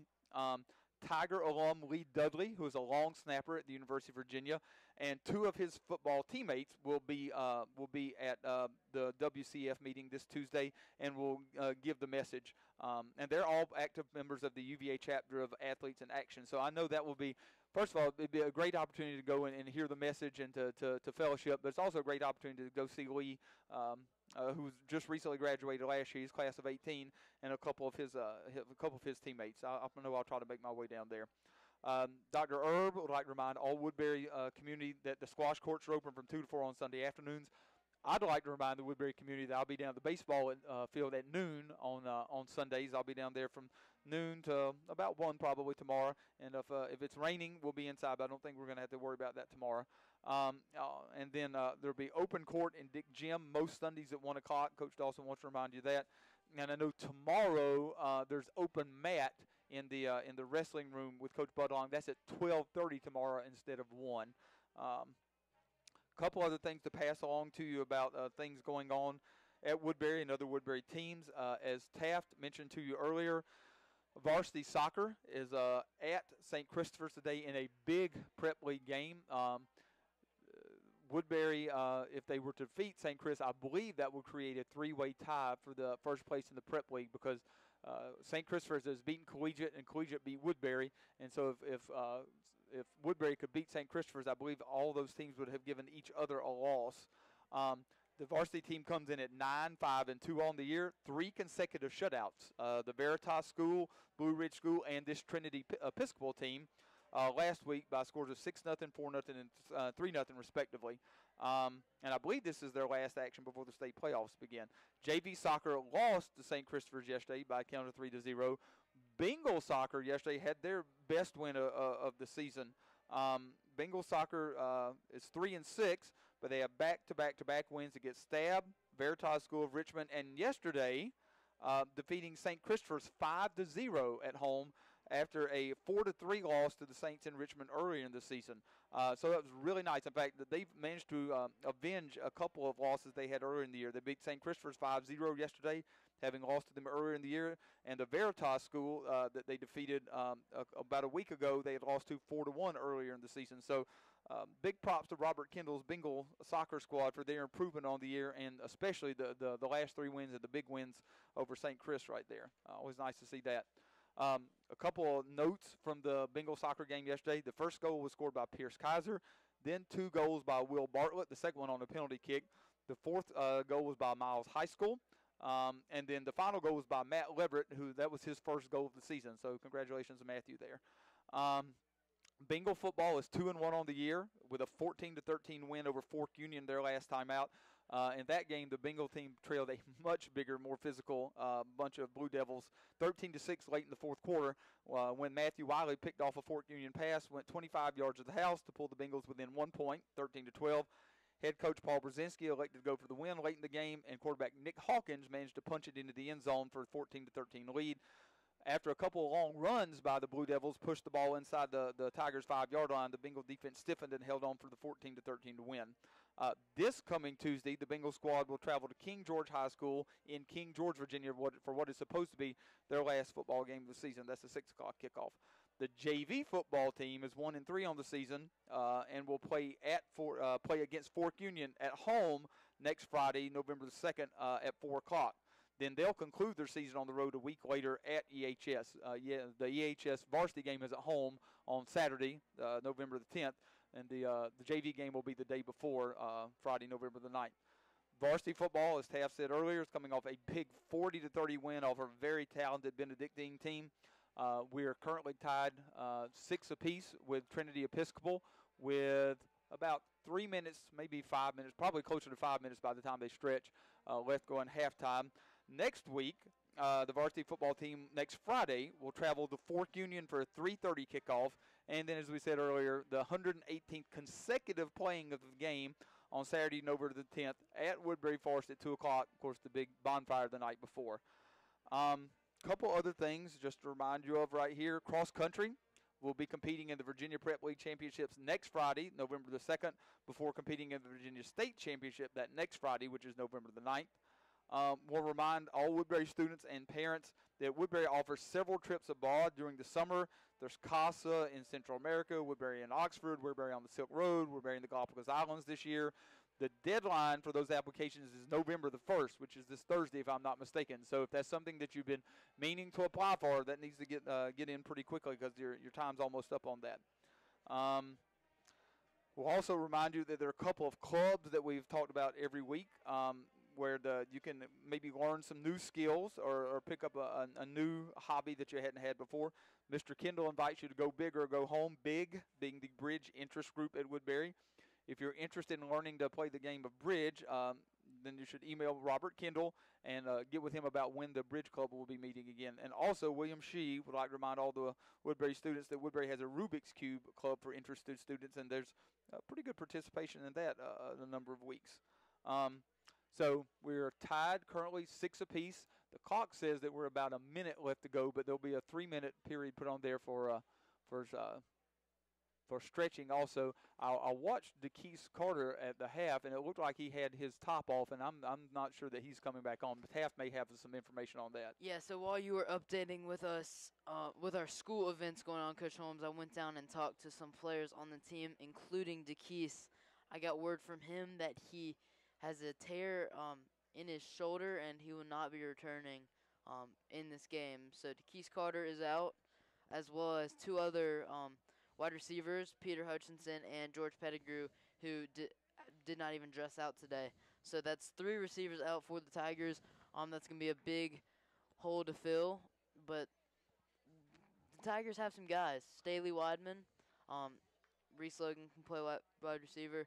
Asa McManamy, is back in, playing in his first game for the Tigers as he's a new boy freshman and coming off of an injury. So Woodbury has some guys that they can fill in the spots, but not having your best player on the field, DeKeith Carter, will hurt. Yeah, it's definitely going to be difficult because DeKeith has been your go-to guy all year. But every team experiences adversity and has to overcome adversity throughout the course of the year. Seems like the Tigers have had more than their fair share of that from an injury standpoint through this year. But it will, we're going to see the Tigers' depth on wide receivers definitely going to be tested. As you said, McManamy is back out this week. It may be the first time that we've seen him. We saw Hank Harder a little bit last week. I don't know if Hank maybe will get a chance to get in some. Sam Dolphin, who we saw catch a pass early in the ball game. I would imagine we'll continue to see quite a bit of Sam. And also Staley Weidman, who caught several passes last week, including his first touchdown pass of the season. So we may have to see a little bit more of Staley also. This is where you earn your stripes right here, and our Tigers aren't going to go down without a fight for sure. It's a tie ball game at the half. You have to play to the strengths that you do have. It will be tough not having the Keys out there on offense, but and we'll have several other guys out today as well. But we'll just have to have the other guys to step in and make plays for us. DeKeith Carter has had a great season so far as he has found the end zone 12 times already in only 6 games. Well, 6.5 you could say, because they're 3-2 now. But he is coming off of a great visit to Fordham University. DeKeith Carter had his first Division I offer 2 weeks ago from Fordham University. They offered him a full ride scholarship, and DeKeith went and visited there over fall break. He's in my Spanish class, and he said that he loved it. So it's good to hear that Keith will be happy, even if he doesn't get another offer. But it's great that it's well deserved for him to go and play Division I football. Jax Hill, who has had a heck of a game so far at defensive back and only his second game back from injury, he verbally committed to Middlebury College yesterday. He tweeted out that he was going to Middlebury College because they gave him an offer, so it's good for Jax Hill. Yeah, and great academic institutions for our guys to go to. Nothing not to like about Fordham or Middlebury. Fordham is lovely. It'd be a great place to go to school, and obviously, like we said, it's a terrific academic institution also, which all of our Tigers look for great places they can go to school and get a terrific education as well. But yeah, we're definitely gonna have to see some guys step up. I'm very proud for Jax also, because Jax is obviously he's labored the last couple of years to get healthy. So it's great to see that his hard work has paid off, and he's managed to get an offer as well. And then that's another a terrific place to go to school. And also you have Kyle Bildew going to Purdue. Purdue is losing right now to Michigan State at Michigan State 16-13. And after coming off a huge win against Ohio State, they've had a good season so far. I talked to his dad on the way back to the booth. He was watching the game in his Purdue sweatshirt. So he's excited. I'm sure that Kyle is excited as well. Yeah, you want to put a smile on their face, just say boiler up. Give them boiler up, and they'll definitely get a couple thumbs up from them, probably get the boiler up back from them as well. If I'm not mistaken, I believe that the Tigers won the toss and elected to defer, so we should be getting the ball to begin the second half. Looks like there's about 30 seconds left to go on the clock. And as we said in the first half, the sun has actually come out some. The field is beginning to look a little chopped up, as you would expect, but the sun's actually come out, and so that's nice to see. And maybe we'll have a sunny second half. Very, very interested to see how the Tigers attack the Titans defense, not having maybe quite the first half that they thought they would on offense. So the Tigers kickoff return team takes the field. Starting for kickoff, Turner Asherman, Bennett Hudson, Matthew Peltier, Emmett Iden, and Davis Smith are the front line. Taylor Tucker and Jay Banzette are right behind them. And the 4 men deep to return for the Tigers are Staley Weidman, Thomas Rowland, TK Hodges, and Reese Logan. Yeah, man, we've got it towed up, and I believe we're about ready to get the second half underway. Tied at 6, starting the third quarter. Robert Coleman is getting ready to boot this ball for Trinity Episcopal. It's 6-all here at Aycock Stadium as the second half is now underway. Reese Logan takes the kickoff, calls the fair catch. Woodbury will set up shop on their own 31. Yeah, decent field position. When I think we'll see pretty quickly what Coach Scott Preswell decides to do to attack the Titans defense this half. So Ben Locklear and company will take the field. So with DeKeith Carter out, the wide receivers now in.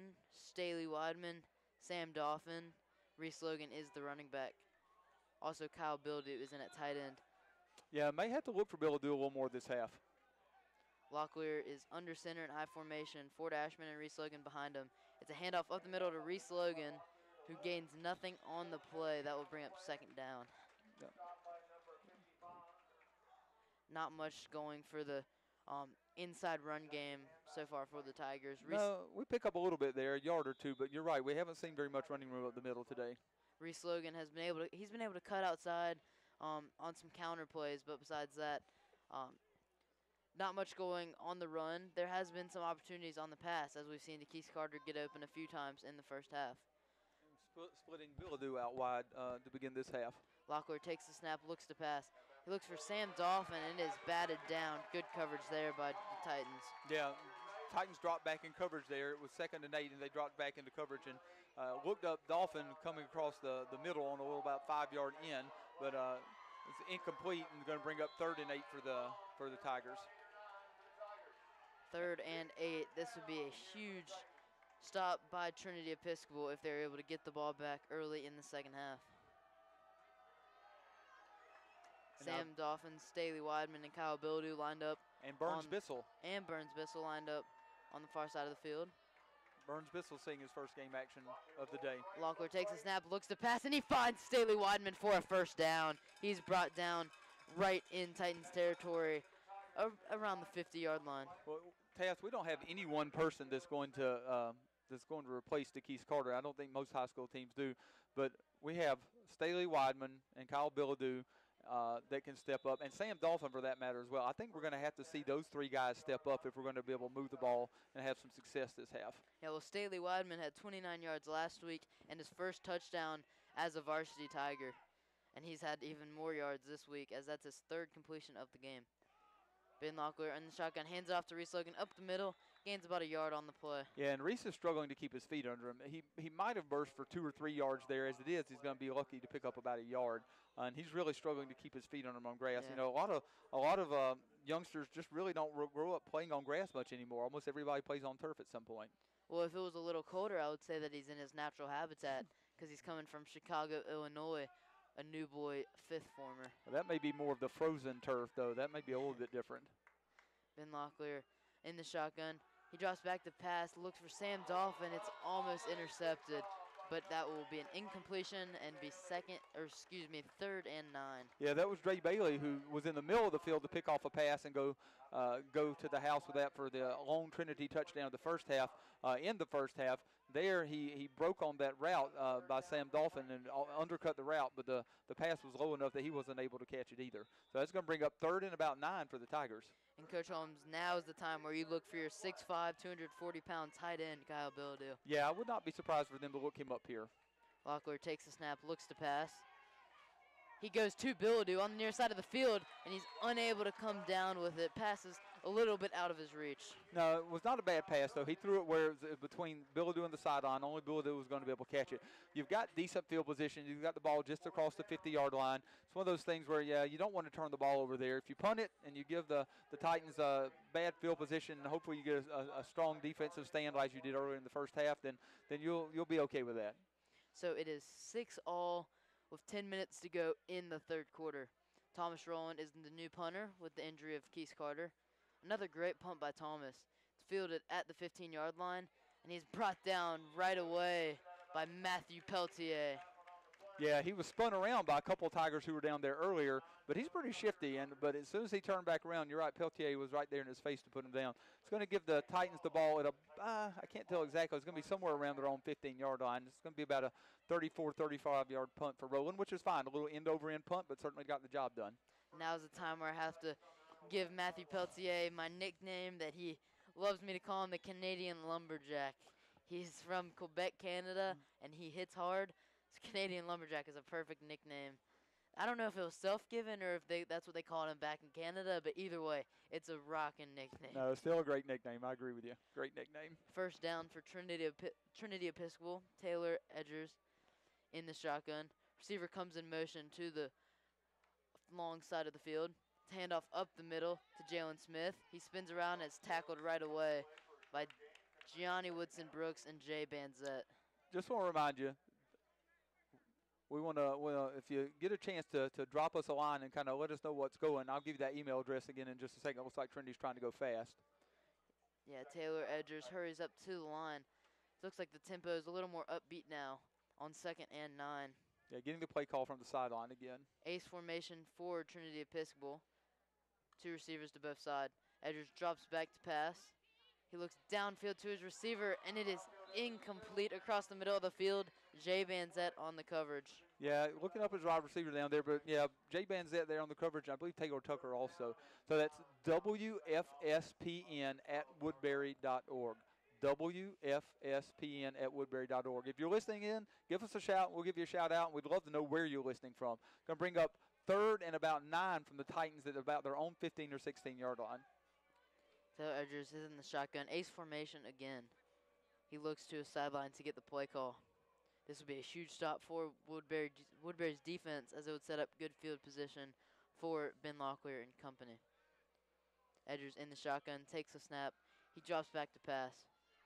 He goes to his receiver, flag thrown. That's passing interference on after the incomplete pass.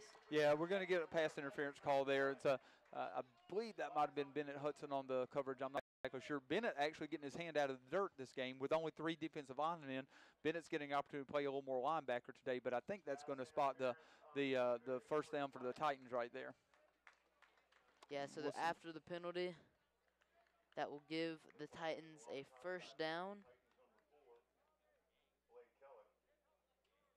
We'll see what the call is. The refs are still discussing. Yeah, I'm not sure. It could be defensive interference, could be holding. Yep. Not sure exactly what they're going to call. It looks like they'll call interference, which would be a first down. The call is made, passing interference on the defense. First down, Trinity Episcopal. Yeah, and the difference there is that's a 15-yard penalty in high school. So it's a 15-yard mark-off as opposed to defensive holding, which would not have been. It would have been only a 10-yard mark-off. But that's going to get them a first down regardless at about their own, it's a little short of the 30-yard line. Taylor Edgers looks to the sideline to get the call. It is 6 apiece with 9 minutes, 19 seconds to go here in the third quarter as both teams are trying to get something going in the second half. Edgers takes the snap, drops back to pass. He finds his receiver. No, it's incomplete. Great coverage there by TK Hodges. But not a bad pass. And, Tap, this very much setting up like the kind of ball game that could come down to a big defensive stand or a big turnover. You could definitely see one of these teams winning this game on defense with the way this game is progressing. So that will be 2nd and 10 for the Titans. Taylor Tugger and Thomas Rowland are the safeties deep to prevent the long ball. Edgers takes the snap. He drops back to pass. He's feeling the pressure, and he just dumps it off to number 4, Blake Keller. Cuts to the far side of the field, picks up a first down and some more. He's finally pushed out of bounds by Jax Hill and Taylor Tugger. Yeah, that's one of the benefits of being 6'5", 220 pounds. He's got a couple of Tigers draped on him, but he manages to keep moving forward a little bit and just dumps the ball over the middle. And the Titans pick up another big first down, and now all of a sudden they've got a little momentum going, almost getting the ball to midfield. Yeah, well, they still have 52 yards to go before they can get in the end zone. And based on what the Tigers' defense has showed so far this game, that will not be easy. No, and also the Tigers have been just short of sacking Eggers a couple times of late. I look for them to get to him at some point. First down for the Titans. Taylor Eggers hands it off to the right side of the field to Jay Love, and he is brought down right away, and he fumbles the ball. The ball comes out, but no, he is marked down before it comes out, but still, great play there by the Tigers defense, and that will be a loss of 3. Yeah, Peltier come down there to as you said, drop the hammer on him. He dropped the axe on him right there, but he was in the backfield in a hurry and managed to cut that down for a loss and bring it about 2nd and 12 for the Titans. Canadian Lumberjack making his mark on that play. And it looks like perhaps the running back was shaken up a little. It looks like Love is running off the field. So coming in the game for the Titans is number 34, Daniel Elastic, a sophomore. 2nd and 13. Eggers drops back to pass, and he looks for his receiver. Tight coverage by TK Hodges, but it is completed for about a 7-yard gain, bring up 3rd and 5. Yeah, that's a good throw and catch. He throws that right as the receiver is coming out of his break, and that is terribly difficult to defend. Hodge was right there, but he didn't have much of a chance to knock the ball down. It's very well thrown. 3rd down for the Titans. This will be a big stop for the Woodberry's defense. Yeah, because the Trinity's also in the area of the field where I would not be surprised if they go for it, even if they come up a little bit short. Ace formation for the Titans. Expect to see a pass here. Taylor Edgers drops back to pass. He looks down across the middle of the field, and it's almost intercepted by Matthew Peltier, but incomplete. Great coverage there by the Canadian Lumberjack. He did a great job undercutting that route, and the ball's a little sloppy. It wouldn't quite stay in his hands, and the Trinity receiver, Zach Shoemate, number 3, almost managed to take that ball off of the turf. Trinity is trotting a couple guys on the field. We'll see if this is to go for it or to punt. It appears the punter's coming on the field. Yeah, the punter, Jack Toscano, will replace Eggers on the field. 4th and 5, the Titans will elect to punt on the Tigers' 47-yard line. Yeah, Trinity playing a little bit of the same game that the Tigers did. You hope to punt it deep and get a good defensive stop and get great field position. TK Hodges is deep to return for the Tigers. It's fielded at the 15. TK spins away from a defender, goes upfield. He's still going, finally out of bounds at the 40. And there's a flag. I'm not sure. The flag came in late. I'm not sure if that was a late hit on the Titans. It was very close, but there's a flag that comes in really, really late. And might have been pushed after he went out of bounds. But a little bit of a line drive kick right there. As long as this is not against the Tigers, it's going to set them up in pretty decent field position. But I couldn't tell.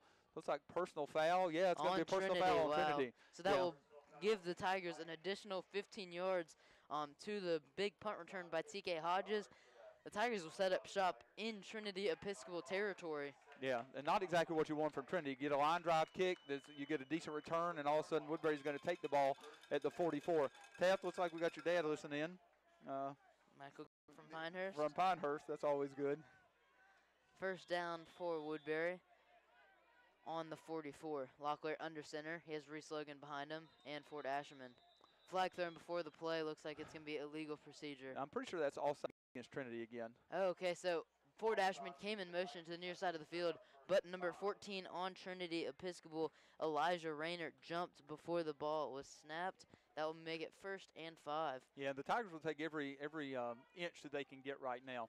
There's about 7 minutes, a little more than 7 minutes left, but yeah, the Tigers would certainly rather have 1st and 5 than 1st and 10 right now because we need to get a little momentum going our way. Yeah, the Tigers are moving down the field on offense, and they haven't even ran a play yet. Back-to-back penalties is could come back to haunt the Titans. Personal fouls are always big. Locklear hands it off to Reese Logan on 1st down. Logan slips again, goes upfield for about a gain of 4. It'll be 2nd and short. He might have scored there if he could have kept his feet. If I'm Reese Logan, I'm looking for somebody else's cleats that maybe I could wear because he's not been able to keep his feet under him. He definitely had another 5 or 10 yards, and if he eludes one tackler, he probably scores on that. It's a nice little cutback on his part. He's not the biggest guy in the world, but he is quick, and he's very able to cut very elusively. 2nd and 1 for the Tigers. Locklear under center, Reese Logan behind him. It's a play action. Locklear rolls to his right to pass. He looks for Staley Weidman on the far side of the field. Incomplete. Yeah, he had Asherman open underneath, but he with being 2nd and 1, I guess they figured 3rd and 1 he'll get a chance to come back to that. But had Asherman open for the 1st down for certain, but couldn't quite fit that pass into Staley. It was a nice attempt at a diving catch by Staley Weidman there. On 3rd and 1, this would be about a 52-yard field goal, so about 20 yards out of range for Wills Thompson, so this would be a big 1st down pickup by the Tigers. You'd have to imagine that they're in 4-down territory here. I would think so. I formation for the Tigers. It's handoff to Reese Logan up the middle. He goes upfield. He'll be tackled right around the 1st down. We'll see where the mark is. I think he's a little short, but it is very close.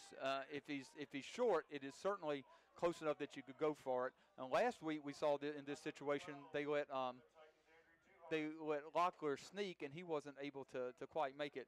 Hopefully maybe he learned a little lesson from that. This is going to be close. It may be close enough they need to bring the chains into measure because it is very close. Yeah, it's right in front of the 35-yard line. Oh, we got Ellen and Philip Ashman listening in from De Bordeaux, South Carolina. So that's we got the Ashmans listening in. That's always nice to hear them listening in. Got Turner and Ford's parents. So they bring out the chains to see if Reese Logan was able to pick up the 1st down on 3rd down. No, just he was short. Inches short. That will bring up 4th and inches. It'll be interesting to see what the Tigers do here. As we said, this about this same situation last week against Benedictine. We tried to sneak, and our tall quarterback just did not stay under his pads enough to try to get enough push forward. See what we come up with right here, because I would imagine Trinity will be trying to close every gap right here. So the I formation for the Tigers. Locklear under center with Ford Asherman and Reese Logan behind him. 4th and inches. Locklear takes a snap. It's a handoff to Reese Logan up the middle. He cuts upfield for 1st down and some more. He's finally brought down at the 25. 1st down, Tigers. Yeah, I think Scott Braswell learned a little bit of a lesson last week. Locklear has a lot of strengths, but a runner is not necessarily one of them. And so they put the ball in the hands of the running back right there. And he was, again, about a half a hiccup from going to the house right there. It is 6-all with 6 minutes to go in the 3rd quarter. If the Tigers are able to find the end zone, that would be a huge momentum swing for Woodbury. That could ultimately put this game away because of the Tigers' defensive performance so far. Locklear in the shotgun. He drops back to pass. He goes to Staley Weidman on the near side of the field. It's incomplete. Good coverage there by Benedictine. No, that was good coverage, but that's not a bad time to take a shot. You've picked up a big first down on 4th and short, and you're moving into the territory a little bit. You've gotten inside the 30-yard line, almost to the 25. Not a bad time to take a shot, and you come back in 2nd and 10 and go again. 2nd down for the Tigers. I agree with you, Coach Holmes. Whenever you can get a 1st and 10 deep in your opponent's territory, that's a great opportunity to kind of throw it to the end zone, especially when you have a quarterback with as good of an arm as Ben Locklear does. No, he's got a good arm, and that's a good time to take a shot. You come back in his 2nd and 10. Locklear in the shotgun, takes a snap, rolls to his right to pass. Oh, he goes to Staley Weidman in the end zone, who's wide open for a touchdown, Tigers! Great pass there from Locklear to Weidman in the end zone to give the Tigers the lead. Yeah, nice throwing catch right there. And we said somebody's going to have to step up. Staley Weidman will tell you that he is not DeKeith Carter. But we don't need Staley Weidman to be DeKeith Carter. We need Staley Weidman to be the best Staley Weidman that he can be. And right there, that was good enough for about a 26-yard touchdown. Nice job. Had Reese Logan rolling around with him to try to give him a little extra protection there. Had just enough time to get that ball off. Yeah, it was a little stop-and-go route there from Staley Weidman. He went 10 yards, did a fake hitch, and was wide open in the end zone for the touchdown. And we get the extra point punch through to make it 13-6. That's nice. Thompson completes the extra point. Thomas Rowland, the holder. Jake Mann, the snapper. That gives the Tigers the lead, 13-6 with 5 minutes, 55 seconds to go here in the 3rd quarter at Aycock Stadium. Yeah, nice to see the Tigers breaking out on the lead now. Hopefully now we can maintain a little bit of momentum because we gave the lead back so quickly the first time we got it. If we can get out here and get a good defensive stop and get the ball back for the offense, I think that the guys will feel like they have a little momentum going their way. An update from the varsity soccer game, Woodbury versus St. Chris. Woodbury is currently down 2-1 against the Saints off of a goal from Max Richter. So 2-1. It was supposed to be a low-scoring game. Woodbury being able to put the ball in the back of the net will be huge. Talking to head varsity soccer coach Lynn Mills, he said it was going to be a very low-scoring game. No, you would expect it to be. St. Chris is very good. I know by some metrics they are nationally ranked. They're 18 in the nation, #1 in the state. So they're a very good team, but you want to play good teams as you tune up for the playoffs. Wills Thompson has a low rolling kick, and it's bobbled by Trinity Episcopal. He falls on it, and it will be down at the 30. Yeah, actually tried to. It kind of took a bad hop on him in the baseball vernacular. That took kind of a bad hop. That's number 88, who's Walker Ferguson, a sophomore wide receiver, but he managed to fall on it. Just got a text from the headmaster, Byron Halsey, who apparently can't get the signal for the ball game. Wanted to know how we're doing. I told him when he first texted me, I told him we were tied at 6. But it's nice to be able to text him back and let him know that we've gone ahead. That will be 1st down. Trinity Episcopal will set up shop on their own 33-yard line. Taylor Eggers and company. We'll see if they can get something going, try and tie this game back up like it was before the Staley Weidman touchdown. Eggers is in the shotgun. He has trips receivers to his right. He passes that way. It's batted down by Johnny Cheese. That's a great job by John. That's one of those things you can feel that you're not going to be able to get the quarterback. He's already in the shotgun, takes back a step and a half back. You just get your hands up and you make it difficult for him to throw over him. That was a very nice job by Johnny there. You can tell he's been well coached. Yeah, you get his legendary fist bump after the bat down, as he knows, and the rest of the defense knows that this would be a huge time in the game to get a stop. No, it would be huge. You're right. You score, you want to get the ball right back, definitely. 5 minutes, 48 seconds to go in the 3rd quarter. Trinity Episcopal has 2nd and 10 from their own 33. Got Mark and Tiffany Bowers who are watching and listening in. Logan Bowers' parents. Eggers takes the snap, looks to pass. Screen. It's a screen pass to the running back, who breaks the tackle, goes upfield, has room to run. He's finally brought down by Jay Banzette on the 50. That's a really good call by the offensive coordinator for the Trinity. Woodbury is starting to get some pretty consistent pressure on Eggers. He's definitely getting somebody in his face every play now. So that starts to happen. You dial up that screen pass, and hopefully you slow down that pass rush a little bit because you make those defensive linemen conscious of that. All 11 men on the field for the Tigers defense have brown jerseys now. They're just covered in mud. 1st down, Taylor Eggers will go on the QB run. He breaks the tackle, brought down behind the line of scrimmage by, looks like, Davis Smith. Yep, Davis Smith again, and then he was forced back that way by Bennett Hudson. Bennett Hudson being very active today, playing linebacker for the Tigers. Going to be a loss of about a yard. Going to bring up second and maybe 2, second maybe 12 for the Titans here. Also got Kendall Harler, who is Hank Harler's mother, is listening in from Chicago today. Awesome. It's great to hear that Tiger Nation is still listening here as we're on the road and aren't able to do our own live stream like we have in the past. Like you said earlier, it has been a weird schedule for the Tigers.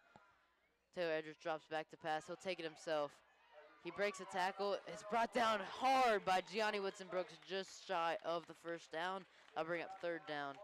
Yeah, that was a good look by Johnny Woodson-Brooks because, again, we've said it many times, but Eggers is about 6'5", 220 pounds. Woodson-Brooks is not quite that big, and he lowered his shoulder and got in there. It does say Gianni's about 6 foot 208, but that was a collision of two men there. So that'll be about 3rd and 3. The spot was a little behind from where we could see it in the booth. Third down, Eggers hands it off to the right side to Jake Love, who is unable to gain his feet and is brought down by Bill Clark far behind the line of scrimmage. Yeah, high snap there. That completely blew up the timing on that play. The high snap left very difficult to get the handoff off right there. And we've seen that a couple times. You remarked earlier in the game they've been lucky a couple times with snaps that were not on the money. Looks like they may stay on the field and go for it, even though it is 4th and about 12. Perhaps Eggers can punt. We don't know that. We haven't seen that. But looks like they're going to stay on the field and go for it. And there's a whistle, and Trinity's going to call timeout and think about it. Yeah. Probably good to think about whether or not you want to give the Tigers the ball back or you're on field again. 4th down from Trinity's 46-yard line. They want to make sure that they make the right decision here because the Tigers could extend their 7-point lead with 3 minutes, 45 seconds to go in the third quarter. Gotta have to get a chuckle out of this. Getting a text from Ray Yagubi. Ray was one of our very, very persistent listeners. Ray listens in all the time. He's got his advisee, or his son, my advisee, Tank Yagubi, is a third former. But Ray's giving me a little shout out right here for using the word vernacular. So I appreciate that, Ray. I mean, we're all pretty smart guys at Woodbury. The faculty's got to have their game up too. So I'll try to throw in a couple good words in there for you every once in a while as well, Ray. And Ray's a great guy, and the Lord knows I love his kid. His Tank has been a definite asset to the school and just an amazing young man as a third former. 4th down, Trinity decides to punt. Punt is high and deep. TK Hodges is to return. He will not take it. A friendly Trinity Episcopal bounce. They will down it at the 5-yard line. Yeah, smart play all the way around, though. He could have come running up there like a bat out of Hades to try to corral that football and slide and catch it, but that would not have been a very smart play. That's actually a really heady play by a freshman. Get out of the way. Be happy to have the football. Going to have the football probably just inside our own 10-yard line, I would imagine, somewhere around there. But the Tigers will have a long field to go, but have to be feeling pretty good about themselves after putting the ball in the end zone on the last possession. Hopefully we can continue to move the ball down the field a little bit, mixing up some run and some pass. Yeah, that freshman that you were talking about, TK Hodges, who is the punt returner, it's great to see him returning punts, taking the spot of Keith Carter, but also having a great season. On 1st down, Ben Locklear hands it off to Reese Logan, cuts up field, brought down just shy of the 1st down marker. Yeah, and Reese could be somebody, we may see him handling the ball a little bit more and a little bit more as the game goes along, as long as he will protect the football and take care of it. Obviously, you can't be turning the ball over, but he's also got to be able to keep his feet on him a little bit. He has been just short of breaking a couple long runs. It appears we have a Trinity Titan down on the field for a moment, so that's going to give both teams an opportunity to get off the field for a second with 3 minutes and 22 seconds left on the third quarter clock. So it'd be nice to see the Tigers get a little momentum going this half, Taft. And it's also nice to see that we have other guys that are able to step up and make some catches. I still say we're going to have to see some big catchers from Kyle Billadou, who we definitely looked at, Staley Weidman, who managed to corral a big pass. Those are guys, if you give them an opportunity, they certainly have the ability to play. We know what Billadou is capable of. You don't get offers from Big Ten football schools to go play football if you're not a pretty solid ball player. And Staley had a remarkable year last year as a JV wide receiver. We saw him all last year have a just terrific year. So we know what he is capable of doing. We also know JV football and varsity football are different, but we know that he's capable of stepping in there and making some plays for us, and we've seen him do that today. So I would look for Staley Weidman and Billadou and certainly Locklear, who's going to handle the ball pretty much every play, and Reese Logan to play a big part in whether whether the Tigers are able to put any more points on the ball game for the rest of the game. Woodbury has battled through injuries all season. We even hinted earlier in the season when Woodbury was playing Charlotte Latin, the motto from last year, next man up. There's been a lot of injuries, so next man up. If you're on the team, you got to be ready to play and take the spot of someone injured. And with 3 starting wide receivers out, as well as two defensemen, Luke Hutchinson and Logan Bowers, not playing today, Tigers really need to step up and fill the spots, fill the holes in the Tigers football team today. Yeah, I don't think we've actually put the lineup on the field the entire year that we really thought we might put on at the beginning of the year, but yet we've had guys step up and make plays every game. 2nd and 4 for Woodbury. To pitch to the right side to Reese Logan.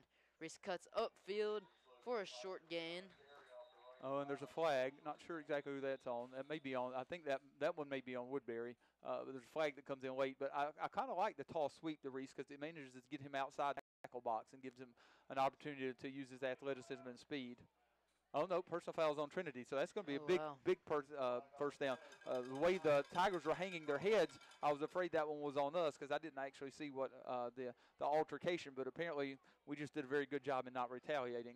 Yeah, Trinity just shooting themselves in the foot here. That's their 2nd personal foul in the 2nd half. Well, yeah, if you think about it, they were all set to maybe pin us back inside our own 10-yard line on their last possession when they punted the ball from about the 50-yard line. But a line drive kick and a solid return and a personal foul, and all of a sudden we were in Trinity territory. So you're right, they managed to shoot themselves in the foot a little bit in the 3rd quarter. So instead of a 3rd and 4 from the Tigers 14, that makes it a 1st and 10 from the Tigers' own 29-yard line. No, nice to see the Tigers, regardless, pick up a first down and get out from under the shadow of their own goalpost. Locklear in the shotgun. He hands off to Reese Logan on first down. Logan cuts to his right, has room to run, is still going first down and some more, finally pushed out of bounds around the 45. Yeah, that was actually a really nice job by Jeremy Singleton, who they list as 6'4", 290. He's actually the one that pushed him out of bounds about 15 yards down the field. That's a long ways for a big guy to run, and a very nice effort on his part to get down there and make the play because his shirt's pretty dirty also. So the 2nd first down of the drive for the Tigers as they're almost in Titan territory. It's 13-6. Tigers are leading with 2 minutes, 39 seconds to go here in the 3rd quarter. And you would think that if Tigers can find the end zone, a 14-point lead would be huge. And I don't know if the Titans could recover. First down, another handoff to Reese Logan, who cuts upfield, has more room to run. First down and some more, finally brought down right in front of the 30-yard line. Another great run by Reese Logan. That's a play that we have seen Woodbury use some this year that I like a lot. It's called a wraparound draw. We're going to get a penalty. Going to get a hold that's going to bring it back. Yep. It's a wraparound draw. Most of the time your linebackers feel very secure in getting their pass drops once they read that the quarterback has passed the running back. But the quarterback drops past the running back there and hands the ball back around and puts it in the running back's belly. And that's a tough gig for a linebacker who's trying to get his pass drop also. Going to be a hold about 6 yards down the field. Going to set up the Tigers 1st and 14, with negating about a nice 30-yard run, though. Yeah, 1st and 15 on the Tigers' 40, opposed to a 1st and 10 from Trinity's 29. Ben Locklear in the shotgun. He has trips receivers to his left. It's a handoff to Fort Asherman up the middle. A short gain there by Asherman. He gets about 2 yards. That's okay. That's going to set him up with about 2nd and 11 or 12. That's all right. Gets the clock moving again and gets the Tigers maybe getting back into the groove a little bit. And going to set up 2nd, not much more than 10. So that's a good play to get things going. We're starting to see Trinity roll some guys in and out that don't have much dirt on the uniform as they're getting a few guys gassed from playing both ways. That's a great way to tell whether boys have played today or not. No, just looking at their uniforms. No, you can tell if a guy's been on the field. The guy's not coming off the field today with his uniform being completely clean. Looks like the Tigers are going to get a timeout now as they try to mull over what they want to do. It doesn't look like we're all on the same page there on 2nd and 11. Tigers going to have 2nd and 11 about their own 44. Got to get to the 45-yard line of the Titans to pick up a first down. Just less than 2 minutes left in the 3rd quarter. The Trinity Episcopal logo at center field was bright green. Was a beautiful Trinity Episcopal logo, but now midway through the 3rd quarter, it's dirty. You can barely even see the green.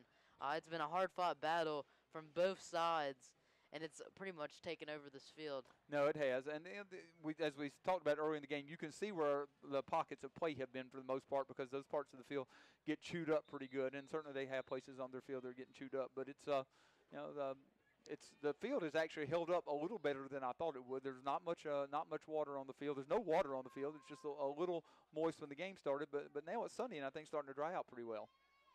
2nd and 11 for the Tigers. Sam Dolphin is the receiver on the near side. Staley Weidman on the far side. Fort Armstrong comes in motion. Locklear takes the snap. He looks to pass. He finds Kyle Bildew at center field, incomplete. The ball hit the ground before he came down with it. Yeah, diving attempt by Bildew. So that brings up 2nd and our 3rd and about 11 for the Tigers. Big down here. Not in bad position to punt, but if the Tigers were able to pick up a first down here, they'd feel like they were had a little momentum and definitely had a drive going for them. So let's see. Looks like we've got a couple. Yeah, the New Jersey run on the field. That looks like, I believe that's Burns Bissell, who's again making another appearance in the ball game. Final score from Charlottesville, Virginia. UVA defeats UNC 31-21. That's awesome. Ben Locklear takes the snap, rolls to his left to pass. He looks for his receiver, Staley Weidman, who fell down on the dirt. It was just, he slipped up there. That will bring up 4th down. The punt team will come onto the field. Yeah, we've seen that several times today where we've had several Tigers receivers, running backs, so for DBs even have lost their feet on the play. But now the Tigers will get a chance to punt. They'll punt the ball back to Trinity from about their own 44-yard line. The Trinity drops one guy back to return. That's going to be Dre Bailey, who actually has the interception return for the touchdown also. A junior wide receiver listed 5'11", 165, but pretty darn quick. And we'll see. It looks like the Tiger. Yeah, now they're blowing the play ready, and that's going to be Thomas Rowland. Yeah, Rowland is dropping back to punt again. And he's done a great job thus far. He has. In his 2 punts, he's averaged about 30 yards. Rolling on this punt. It's high, has some backspin, lands at the 30, takes a friendly Woodbury bounce, and it will be downed by Staley Weidman at the 22-yard line. Well, that's going to be a 34-yard punt, and I think the Tigers will take a 34-yard punt with no return. I think they'll be perfectly content with that. Thomas Rowland has really done a good job without having to step in there into that role since losing to Keith Carter. There's been a lot of punts so far this game. Only one has been returned on either side. We've seen numerous times the punt has just rolled about 10 yards and then finally downed by the punting team. Yeah, there have been a lot of end-over-end punts, rugby-style punts. Yeah, there haven't been much in the way of a return game, but the one that we had that was returned turned out to be big because there's also a personal foul on the end of it that set up our scoring drive this half. 1st and 10 for the Titans. Eggers drops back to pass, and he looks deep on the near side of the field to his receiver, who comes down with the catch. Big play there as Trinity Episcopal is in Tiger territory on the 33. Yeah, really nice throw and catch there because not really that bad of coverage by Caleb Hodges. That was number 3, who's Zach Shoemate, who had about a half a step, but Eggers dropped that ball right in there. Probably as nice a throw and catch as we've seen today. So that will be a 1st down for the Titans on the 37-yard line. Eggers fakes the snap, fakes the handoff, rolls to his left to run, and is brought down by Turner Asherman and Jay Van Zett. Yeah, and I think David Smith probably in on that tackle also. But yeah, Asherman brought him down. That's a good tackle. Again, the Trinity faithful looking for a horse collaring penalty there, but the tackle was made below the knees. So that would be 2nd and 9. Trinity Episcopal creeping into Tiger territory, trying to get in the end zone and tie this game up, as there's 50 seconds to go in the 3rd quarter and the clock is still rolling. So we will go into the 4th quarter with a very close game. Yep. Eggers takes the snap. He drops back to pass. He finds his receiver, who catches it but then fumbles it, and it's recovered by Woodbury. Woodbury will take over. There's a flag thrown. We'll see if it gets called back. Well, I'm not sure what I think. The flag may be a late hit on Trinity, perhaps, but it's just a matter of whether it's going to be an incompletion or a fumble on the play. They initially ruled that it was a catch and it was a fumble, but we'll see if they stick with that, as the officials are conferring at about the 25-yard line to decide. The flag, I'm pretty sure, was on Trinity for coming in late at the end of the play, but they'll have to mull this over. If the play stands, Woodbury will get the turnover, and Woodbury will take over on offense. Yes, it's a personal foul on Trinity Episcopal.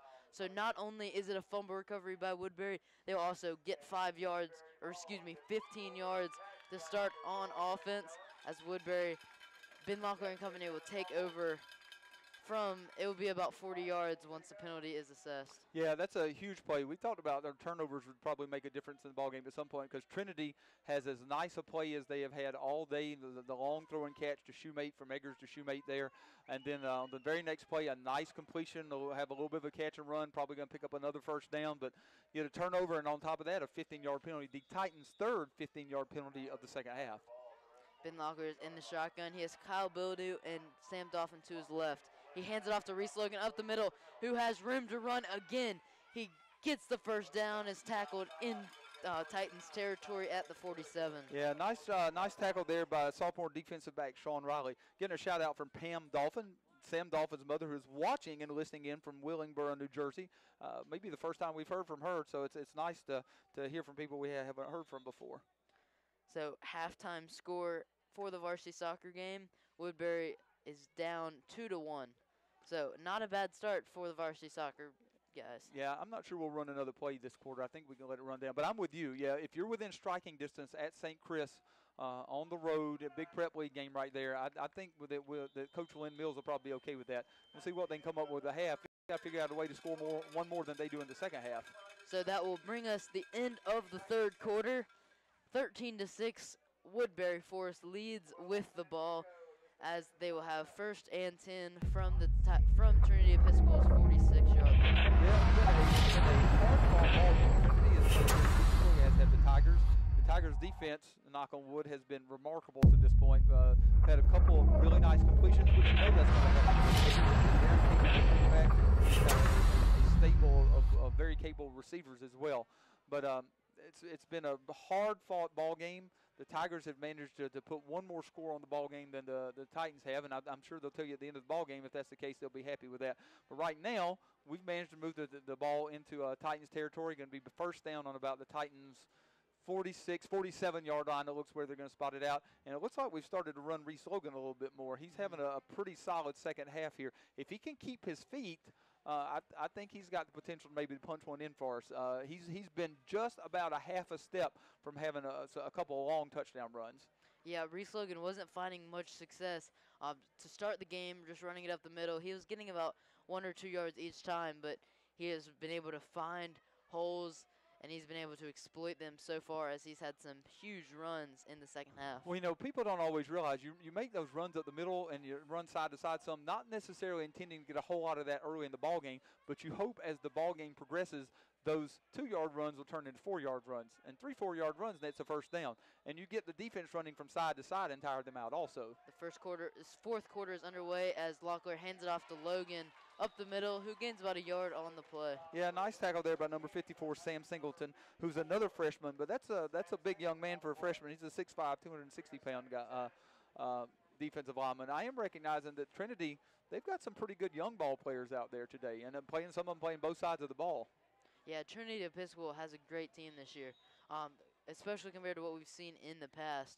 So we've been able to see it today as it has been a pretty evenly matched, even matchup today based on how both teams have been playing. I agree. Second down, Locklear hands it off to Reese Logan, who finds a hole, but he fumbles it. He tosses it up, and we'll see who Trinity Episcopal recovers, but there's a flag down that might bring it back. I'm pretty sure that was holding in the middle of the offensive line there. I'm not positive. It looked like a holding.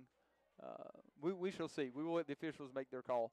But, yeah, that was one of those things we talked about. You've got to be able to hold on to the ball, and that time it squirted loose as Logan was going through the middle of the line. So, yeah, that's going to be a fumble, and that's going to give Trinity Episcopal the football at about their own 40-yard line. Yeah, it's a costly turnover there for the Tigers as there's a player down for Woodbury. That is Truett Wasson. Got a little banged up on the play.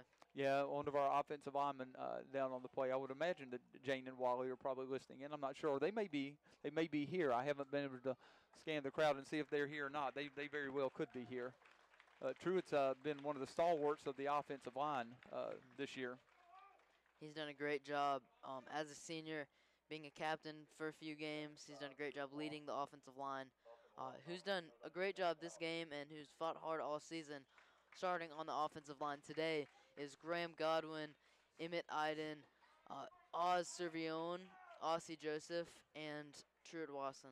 Yeah, the offensive line has been good today. You're right. So the Tigers, again, are going to have their backs up against the wall. The Titans will have decent field position at their own 40-yard line. Again, looks like they're going to go. They're going to stack a couple receivers over here. They're going to stack to both sides, actually. Taylor Eggers is in the shotgun for Trinity Episcopal. He takes the snap, hands it off to Jalen Smith, who cuts to the right and is hit hard. He is hit hard by Matthew Peltier. Yeah, Peltier was having none of that. You stack your receivers right there because you're simply trying to get those linebackers to have to influence out. But if you don't block Matthew Peltier, it doesn't make any difference who you influence otherwise. Yeah, the Canadian Lumberjack with another, dropped the axe, as you said, with another big hit there. Yeah, he definitely dropped the axe on that one. He's lucky that the young man didn't get pile drived. 2nd and 9. There's 10 minutes, 30 seconds to go in the 4th quarter. Eggers drops back to pass, and it's incomplete over the middle, almost intercepted by Thomas Rowland. Yeah, a little bit of a high pass there. I'm sure Eggers would probably like to have that one back. But, again, you do have to get it over the line, and our linemen are getting their hands up. That was intended for number 3, Jacob Shoemate, who we saw had a big catch earlier in this quarter even. So, or actually at the end of the 3rd quarter. Now is a great time to shout out Taylor Tucker, safety for the Tigers.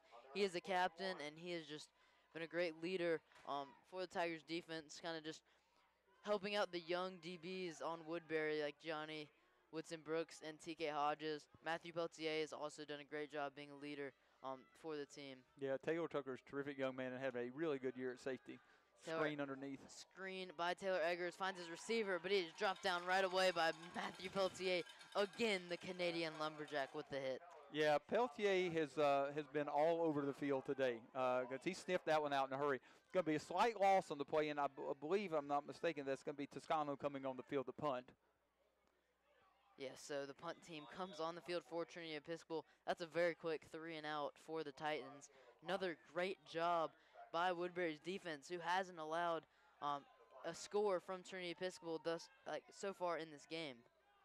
Yeah, I believe Trinity, yeah, they were missing a guy. He's on the field now. So 9:50 left to go in the game, and it's a little shank, kind of rugby-style kick that TK Hodges decides not to field. It rolls out of bounds at the 30-yard line, and TK Hodges almost eats dust there as he slipped on the sideline, as it's very muddy. Well, if it had been dust, I don't think it would have slipped, but you're right. There's a little bit of mud on the Trinity sideline. Almost gave us a little Michael Jackson look right there. So, hee-hee. But, yeah, that was interesting. He looked like he was going to go down, but he managed to keep his feet. I don't know if he's a good skater or not, but he certainly looked like he might be right there because he was skating on his cleats. So Woodbury will set up shop on their own 30-yard line. Staley Weidman and Sam Dauphin are soloed out to each side. Ben Locklear hands off to Reese Logan, who bounces out to the left side, picks up about 2 or 3 yards on the carry. Yeah, broken arm tackle there. It's one of those things, like I said, you may not pick up tons of yardage, but you just keep turning away, hoping to move the sticks. And I love the fact that they went back to Reese Logan. Yeah, he put the ball on the ground on the last drive, but we've also seen Locklear throw a couple of interceptions, and we've obviously not shied away from letting him throw the ball either. You have to trust your playmakers. The clock is rolling at 9 minutes now. Locklear has Ford Ashman and Reese Logan at running back. He takes a snap and decides to pass. He goes deep for Kyle Bildu on the near side of the field, who's unable to come down for it. Almost caught by Bildu and almost intercepted by Trinity Episcopal. That will bring up 3rd down. Yeah, it was double teamed that right there. Locklear just took a shot that Bildu would be able to go up and get the ball, and he went up and got it. He was just not able to bring it down as they had 2 guys there that were stripping the ball away from him. So they'll bring up about 3rd and 7 for the Tigers from their own 33-yard line or so. Got to make pretty much the 40-yard line for a first down. Just a little over 9 minutes left to go in the 4th quarter. So Ben Locklear is in the shotgun, has Ford Ashman beside him. He takes the snap. He decides to pass. He looks and finds someone downfield. It's incomplete. Attempted for number 80. Yeah, that's Asa McManamy. Asa McManamy. That's the first time we've ever seen him have a target in his Woodbury football career. Well, he's been hurt. He's had Yep. a hamstring injury pretty much the entire season. And he's a freshman wide receiver from Savannah. And you don't make it on the Woodbury varsity team as a freshman without having some pretty good potential. And I'm sure he would have played some pretty significant minutes for the Tigers if he had been healthy. But this is some of the first action that we have seen him. We saw him a little bit last week, if I'm not mistaken, but we've not seen him be targeted until then, if I'm not mistaken. That brings up 4th down, 4th and 7. The Tigers punt team comes on the field. Thomas Rowland punts it low and deep. The punt returner for Trinity Episcopal decides not to take it. Woodbury downs it at the 35-yard line. Titans will take back over on offense. Yeah, that was Dre Bailey, who gave thought to trying to come up and run really hard through that ball to try to catch it on the fly. But there were several Tigers there waiting on him if he did that, and I'm pretty sure he would have been hit pretty hard pretty quickly. Again, that's not a bad punt at all. We're gonna pick up a little over 35 yards on that punt, if I'm not mistaken, right at about 35 yards on that punt. And so that'll be a decent punt, and Rowland, again, has done his job as a 30 to 35-yard punt with no return. So Trinity Episcopal is known to have a very high-scoring team. And in this low-scoring game, we have seen this before. They lost to Collegiate earlier in the season, 3-7. So they've had some shootouts, for instance, against St. Chris when they lost 40-47. They've also had some low-scoring games. Yeah, they have. And the game against Collegiate was a really good ball game. Eggers finds his receiver, number 3, across the middle of the field for the huge reception. Trinity Episcopal has the ball on the Tigers' 40. Yeah, it's Jacob Shoemate. Again, a nice throw and catch. He's found Shoemate for a couple of nice catches this half. 1st and 10 for the Titans. Eggers is in the shotgun. He has twin receivers to both sides. He'll look to pass. He dumps it off on the little screen route, almost intercepted. Yeah, Bill Clark was right there. Bill Clark did a very good job, as we talked about in the first half, reading absence of pressure. The offensive line was not really attempting to block him, so Bill gave up his rush and held his ground and was right there to almost, as you said, almost intercept that ball. So that will be 2nd down for Trinity as they have the ball in Tiger territory. There is 8 minutes, 26 seconds to go in this 4th quarter. Eggers looks to the sideline to get the play, looking to tie this game up as they're down 7 points. Eggers has twin receivers to his left, running back to his right. He drops back to pass. He is feeling the pressure by Davis Smith, escapes it, lobs it up to his receiver, who comes down with it. An amazing catch there on the 13-yard line by number 2, Jalen Smith. Yeah, nice throw and catch right there. It's one of those balls that's almost a jump ball. The Tigers were there ready to make the interception, but Jalen Smith out-jumped them and went up and got the football. The Tigers are going to have to come up with a stand here because we've got a little more than 8 minutes left, and Trinity's on the march. 1st down for Trinity. Oh, and it's a low snap, fumbled. Eggers just has to fall on it. That will be a loss of 16. Bring up 2nd and 26 after the muff snap. Yeah, that snap just rolled back, and the Trinity was actually fortunate that Eggers was able to fall on that. We had a Tiger that was running back there trying to jump on the ball, and apparently I think has knocked the wind out of himself. I can't tell who that is that's down, but one of the Tigers was pretty much running step for step with Eggers trying to run that ball down and tried to dive on it at the last minute and was unable to. And I can't tell who that is at the moment. I can see Coach Braswell out there as well. I'm hoping that he just knocked the wind out of himself, which is a terribly uncomfortable feeling. But, yeah, you're right. That's going to be a loss of 15, maybe 16 yards on the play, which I'm not sure that really bothers Trinity that much because they have not been shy about just tossing it downfield. That's going to set up 2nd, and then we'll call it 25 from about the 29-yard line. It looks like they have to make the 4-yard line, perhaps the 3 to pick up the 1st down. So Davis Smith is the injured Tiger. Is that Davis? Excuse me, no, Davis Smith is on the I see Davis. far sideline. And I believe I see Johnny as well. And it looks like the injured Tiger is getting up. That's John Harris. 55, John Harris. Well, that's the effort John gives. Yeah, that's the effort John gives. And like I said, I believe he dove for that football and landed and hopefully knocked the wind out of himself. But we'll see. Hopefully it's not anything terrible because obviously we need John. We need all of our guys in, but we certainly need John in. They're going to give him a little help to get up off the sideline. So Johnny Cheese gets to his feet. He'll take the sideline now as clock is stopped. at 8 minutes and 1 second. Trinity Episcopal is driving deep in Tigers territory. Yeah, and it could be that John, he could have gotten his bell rung as he was diving for that ball because he hit the ground incredibly hard. I just kind of assumed that he knocked the wind out of himself, but the way he's walking off the field so gingerly, he could have hit his head on the ground. But I'm not going to speculate because I'm not out there. Well, we do have an incredible trainer in Brad Jones, who travels to the away varsity football games, so he is in comfort there with Brad. Yeah, they'd be well taken care of with Brad. We have a tremendous athletic training staff, that's for certain. He and Mike Reinhardt do a great job. So we are back underway here at Aycock Stadium. 2nd and 26 for the Titans. Eggers is in the shotgun. Ace formation. Receiver comes in motion to the left side. Eggers will pass that way. But he is dropped down by Matthew Peltier, hit hard. And that will be incomplete as he was just able to get the ball out. And we've been saying that the Tigers have been in the backfield with him. I believe Peltier blitzed on that play, and Eggers went down hard. He looked like he got his bell rung there. They're having to pick grass out of his face mask for him, and he definitely got his bell rung pretty well. He may have to come out for a play, which if that's the case, kudos to the Trinity coaching staff, because if you have a young man that you're afraid might have been concussed or might be hurt, kudos to them for getting him out and making sure that the athletic training staff gets a look at him. So freshman quarterback Jack Toscano will come in. Who has punted all day for them. Toscano's in the shotgun, has trips receivers to his left.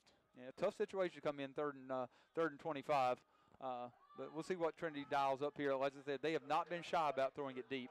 Hey, a freshman quarterback for Woodbury came in last year and threw a 25-yard touchdown. That was Ben Locklear. Let's hope that doesn't happen again. Toscano looks to pass. He completes it to his receiver, but it will be 20 yards shy of the first down. No, that's a good safe throw. You're trying to throw a little screen pass is what that was basically setting up to be. But it also shortens up a little bit. You get down to 4th and 20 or 21 instead of 25. And I see their athletic trainer who was talking to Eggers. I think Eggers may be ready to go back in. Yeah, he's coming back in. So he's going to come back in for 4th down. And let's see what the Tigers do here. So 4th and 20. The quarterback who was just shaken up, Eggers, will try and complete this first down on the Tigers' 25-yard line. Yeah, they have to get just inside our 5, if I'm not mistaken. It may be the 4-yard line. It's a little hard to tell with the sticks being all the way across the way. Eggers has trips receivers to his left. He drops back to pass, looks in the end zone, and it is incomplete. Great coverage there by Jax Hill, who just sticks his arm out, bats it away. Turnover on downs. Tigers will take over. Yeah, that was a big play by Jax Hill. He just got his head around in time enough to be able to see that pass and just knock it up in the air. And thank goodness there wasn't another Trinity receiver around to corral it. Yeah, but that's pretty good coverage and one-on-one coverage right there. Kudos to Jax for a job well done there on the one-on-one coverage. So Woodbury will set up shop on their own 25-yard line. Huge stop there by the defense, who has not allowed a score by Trinity all day. Yeah. Just an incredible stat there. Ben Locklear in the shotgun, drops back. He hands it off to Reese Logan, who has room to run. Gains about 4 yards on the carry. Yeah, again, a little bit of a draw play right there. The Trinity linebackers didn't really bite on the draw too much, but still enough room to run to pick up about 5 yards. And the Tigers will get the clock running and bring up 2nd and 5. I think they'll be okay with that with about 6.5 minutes left to go in the 4th quarter. You'd love to at least churn out a couple of first downs so that you can give yourself better position to punt if you have to, and hopefully put another score on the board. There's not many jerseys on either sideline that don't have dirt covered in them. Ben Locklear play action. He looks to pass to Kyle Bildew. It's incomplete. He slips up. Bildew slips right before he was able to make the catch. Tough conditions here. It's hard to pass the ball. Yeah, you're not going to come down with an awful lot of diving catches and completions today. It's Locklear rolling out to his right and had Bildew almost open. The guy had to throw him open a little bit, but not able to come down with it. Going to bring up a big 3rd and 5. It will be interesting to see what the Tigers do with this. Because looks like we may go empty. Yep, we're going empty. Empty backfield. Ben Locklear has trips to his right. He takes a snap, looks to pass. He throws it to Reese Logan, but it's incomplete. It's incomplete. That'll bring up 4th down. Punt team will come on the field for the Tigers. And that's the second time this game that we have seen him throw the ball to Reese when Reese really wasn't out of his break. That was, again, fortunate that ball was not intercepted. Reese wasn't quite in and out of his break yet, and that ball was on the money, but Reese Logan really not in position to receive that pass yet, and the defensive back almost undercut that. So the Tigers will be punting from about their own 30-yard line. Again, Thomas Rowland back in formation to punt for the Tigers. Thomas punts it high. Another great kick there. Trinity Episcopal calls poison. It will be downed by Woodbury at the 33-yard line. Another great punt there by Thomas. Yeah, that's a 37-yard punt. That's a very good punt. 37. You'll take 37 yards of field position. So the Tigers, again, their defense has been remarkable all day, and they're gonna have to stiffen again and try to hold the Titans out of the end zone. Tiger Nation, thank you for tuning in. It's been a great game, a lot of fun to call, as it's been close all game. The largest lead has been 7 points, and that's by Woodbury, and they have that lead now. There has only been 2 offensive touchdowns this whole game from either team, and both of those were by Woodbury. Yeah, it's been a really interesting game, and the quality of the play has improved as the game has gone along. Eggers is in the shotgun. He takes the snap, looks to pass. It's incomplete, attempted for his receiver, Zach Shoemate, across the middle of the field, 2nd and 10. Yeah, that's a little bit more time to throw there, but he's looking down Shoemate. Shoemate's had a couple of really nice connections with Shoemate this game. I'm seeing a clean jersey in at right tackle for the Trinity, which means he's not been in much today. That's number 51, Chris Singleton, who's a freshman, who's another big boy. Ace formation for the Titans. Eggers hands it off, and he is gobbled up right away, just thrown to the ground by Bill Clark. Yeah, that play had a really strange look to it, Taft. It's almost like the Trinity line froze for a second, and Bill Clark just shot through the gap pretty much untouched and dropped the Trinity running back, who's again number 2, Jalen Smith, dropped him for about a 7 or 8 yard loss. Going to bring up third and 17 or 18 perhaps for the Titans. 3rd and 15. Just a great performance by the Tigers defense. Yeah, well, they just need to be able to continue it for a little over another 5 minutes. Yeah, there's 5:15 left to go in the game. 3rd and long. Eggers in the shotgun. Has trips to his right. He'll pass that way. He's feeling the pressure, but he's able to get it out, and it's almost intercepted. Tipped up by Taylor Tucker. That will bring up 4th and long. Yeah, if you're a Tiger or a Titan, either one on that play, you had to hold your breath a little bit because it was almost intercepted by the Tigers. Taylor Tucker there on the play, but then he almost tipped it to his numerical counterpart, number 9, Patrick Way, who would have been 10 yards behind any of the Tigers' defensive backs and would have been able to easily score and bring the Titans within 1. It looks like we're going to have Toscano dropping back to punt again. Trinity does have trips to this side. Punt is high and deep. Returned by T.J. Hodges, who's tackled right away. I think Hodges was afraid that ball was going to hit Thomas Rowland, and so he pulled it out of the air to make sure that it didn't hit his up back right there. That's a pretty gutsy play, and thankfully it worked out well for the Tigers. We do pick up a little field position on the exchange of punts. Rowland has done such a good job punting. The Tigers have managed to pick up some field position on the punts, and the Tigers will have the ball at their own 39-yard line. 1st and 10, slightly less than 5 minutes left to go in the 4th quarter. 4 minutes and 54 seconds left to go in the 3rd quarter. So T.K. Hodges, who just returned that punt, everyone has mud on their jersey, but his jersey is straight brown. He is covered in all this dirt that's on the field that's built up where the ball is now on the Tigers' 39. Ben Locklear in shotgun, hands it off to Reese Logan, cuts upfield for about a 1-yard gain before he is brought down by number 54 of Trinity Episcopal, Sam Singleton. So I have to give a shout out to my man Tracy Nibblins, because I know Tracy's listening in today. Tracy told me he was going to be listening today. Tracy, you probably already knew this, but I just got to let you know, you and Gary and Eric, y'all got your work cut out come Monday trying to get these uniforms clean. I'm sorry. I know that's not what you wanted to hear, but hey, Tracy, we love you. Yeah, the washing machines are going to be very busy this weekend. Ben Locklear hands it off to Reese Logan on 2nd down. Logan cuts upfield for a gain of about 8 yards, 3rd and 1. Now, with Tracy and his crew, just an outstanding group of guys, and we would be completely lost without them. They do just an amazing job, from holding the chains, which we have seen at the football game, to keeping all the guys clean and keeping the uniforms clean and everything like it's supposed to. You're going to have your work cut out, Clary, you come on Monday, though, Tracy. But like I said, probably doesn't matter, but we love you. We know you do a great job. You and your crew do an amazing job. Third down, I formation. Reese Logan takes the handoff, and he is stuffed. But he finds a gap, and he gets the first down. Yeah, if they allow forward progress, he's going to have a first down. I'm not sure. I think they're going to start him short. That's not a good spot there. Reese Logan okay, no, it looks like it is spotted in front of the first down, but where the ref is holding up his hands, it will be close. It's going to be close. The official across the way who really had no business trying to spot the ball was going to mark it about a yard short. Yeah, I think from where he's at, he's got it. If not, it's close enough that you might allow yourself to think about going for it. Yeah, the chains will come out to measure it, but we have a perfect angle here in the booth. That's going to be a first down, Tiger Nation. Yeah. And a great run by Reese Logan to stay on his feet. Well, he's never stopped churning, and his line continued to work for him as well. So big props there to the offensive line for not giving up on the play. But that should be a first down. It is a first down. First down, Tigers on the 49-yard line. There's 3:27 to go in this game.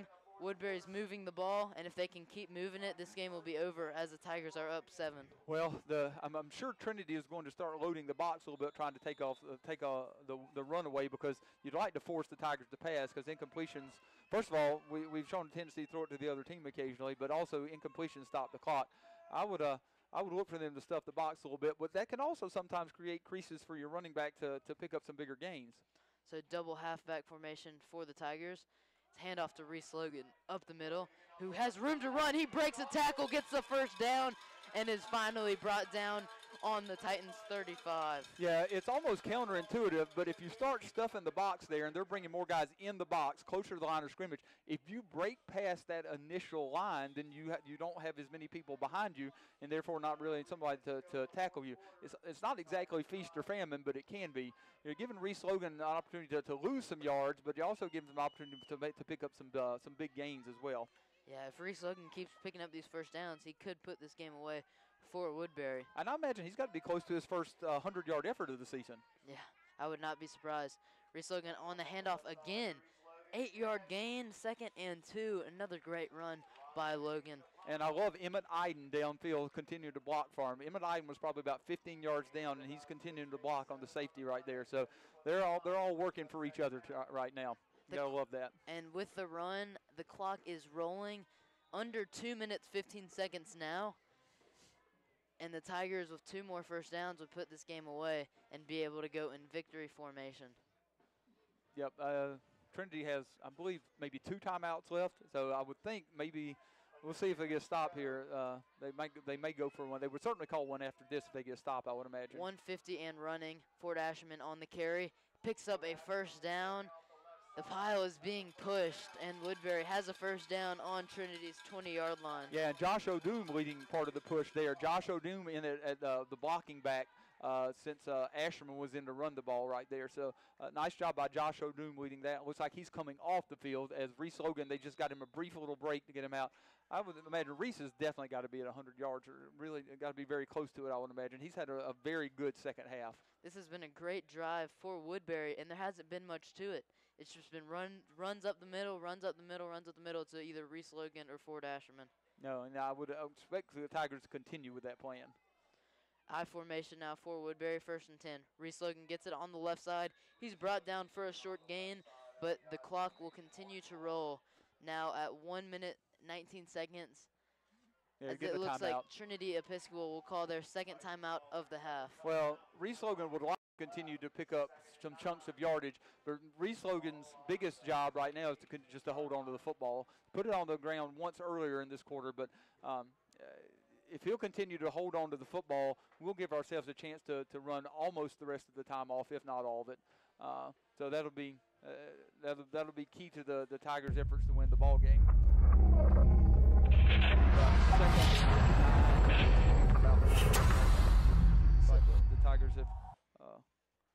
The Tigers are going to huddle up and see what they want to call next.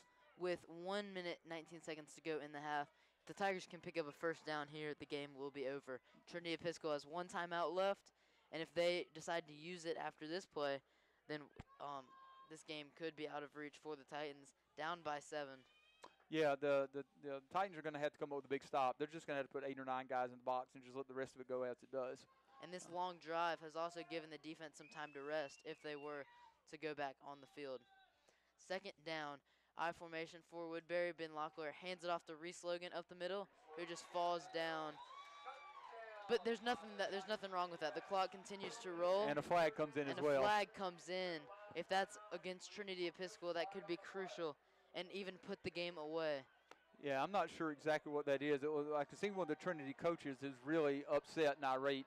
I'm not sure what the play call was. It was all in the middle of a pile right there. I'm not sure what the call was going to be. The crowd is not happy either. There's a echo of boos going on here in Richmond, Virginia. Yep. We will see what the call is. If it is on Trinity Episcopal, that would be a first down, I believe, and that would pretty much end the ball game. We'll see what the call is as the refs are huddled up just off of the ball. Yep. I was about to make the call. We'll see what the call is right here. There's 1:12 left on the clock, and it will be a.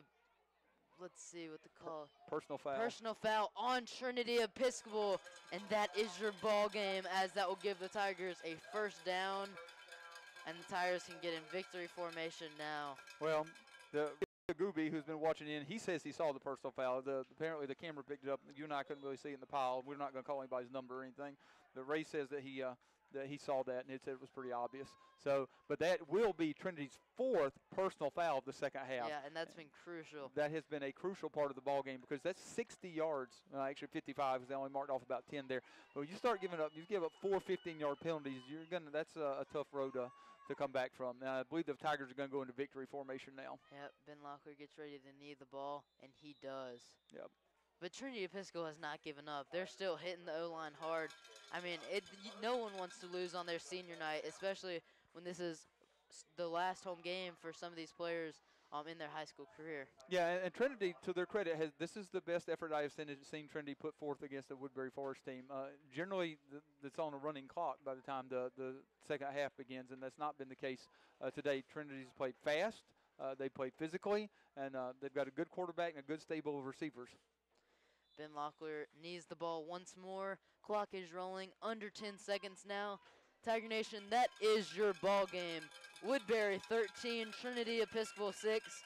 Your Tigers move to 4-2 on the season and 3-0 in the Prep League. Yeah, most important, if they can win at Fork Union next week, they will win the Prep League again. Yeah, they have a share of the Prep League title now. They can't lose it. They can't lose it. If they can get the victory next Friday at Fork Union, Woodbury will take home the Prep League championship once more, as we have seen for about continue the streak of being Prep League titles. Yeah, it's happened pretty consistently recently. So that's a big step for the Tigers. Obviously, got so many injuries, so dinged up, come into a lot of adversity right there. The post-ball game, maybe a little closer than I might have thought at the beginning, but Trinity played a very good ball game today, and Woodbury was offense off the board. The only score, as you said, remarked earlier, was an interception return. To keep that offense off the board was pretty remarkable. All right, Coach Holmes, it is now time to give our man of the match. I'll let you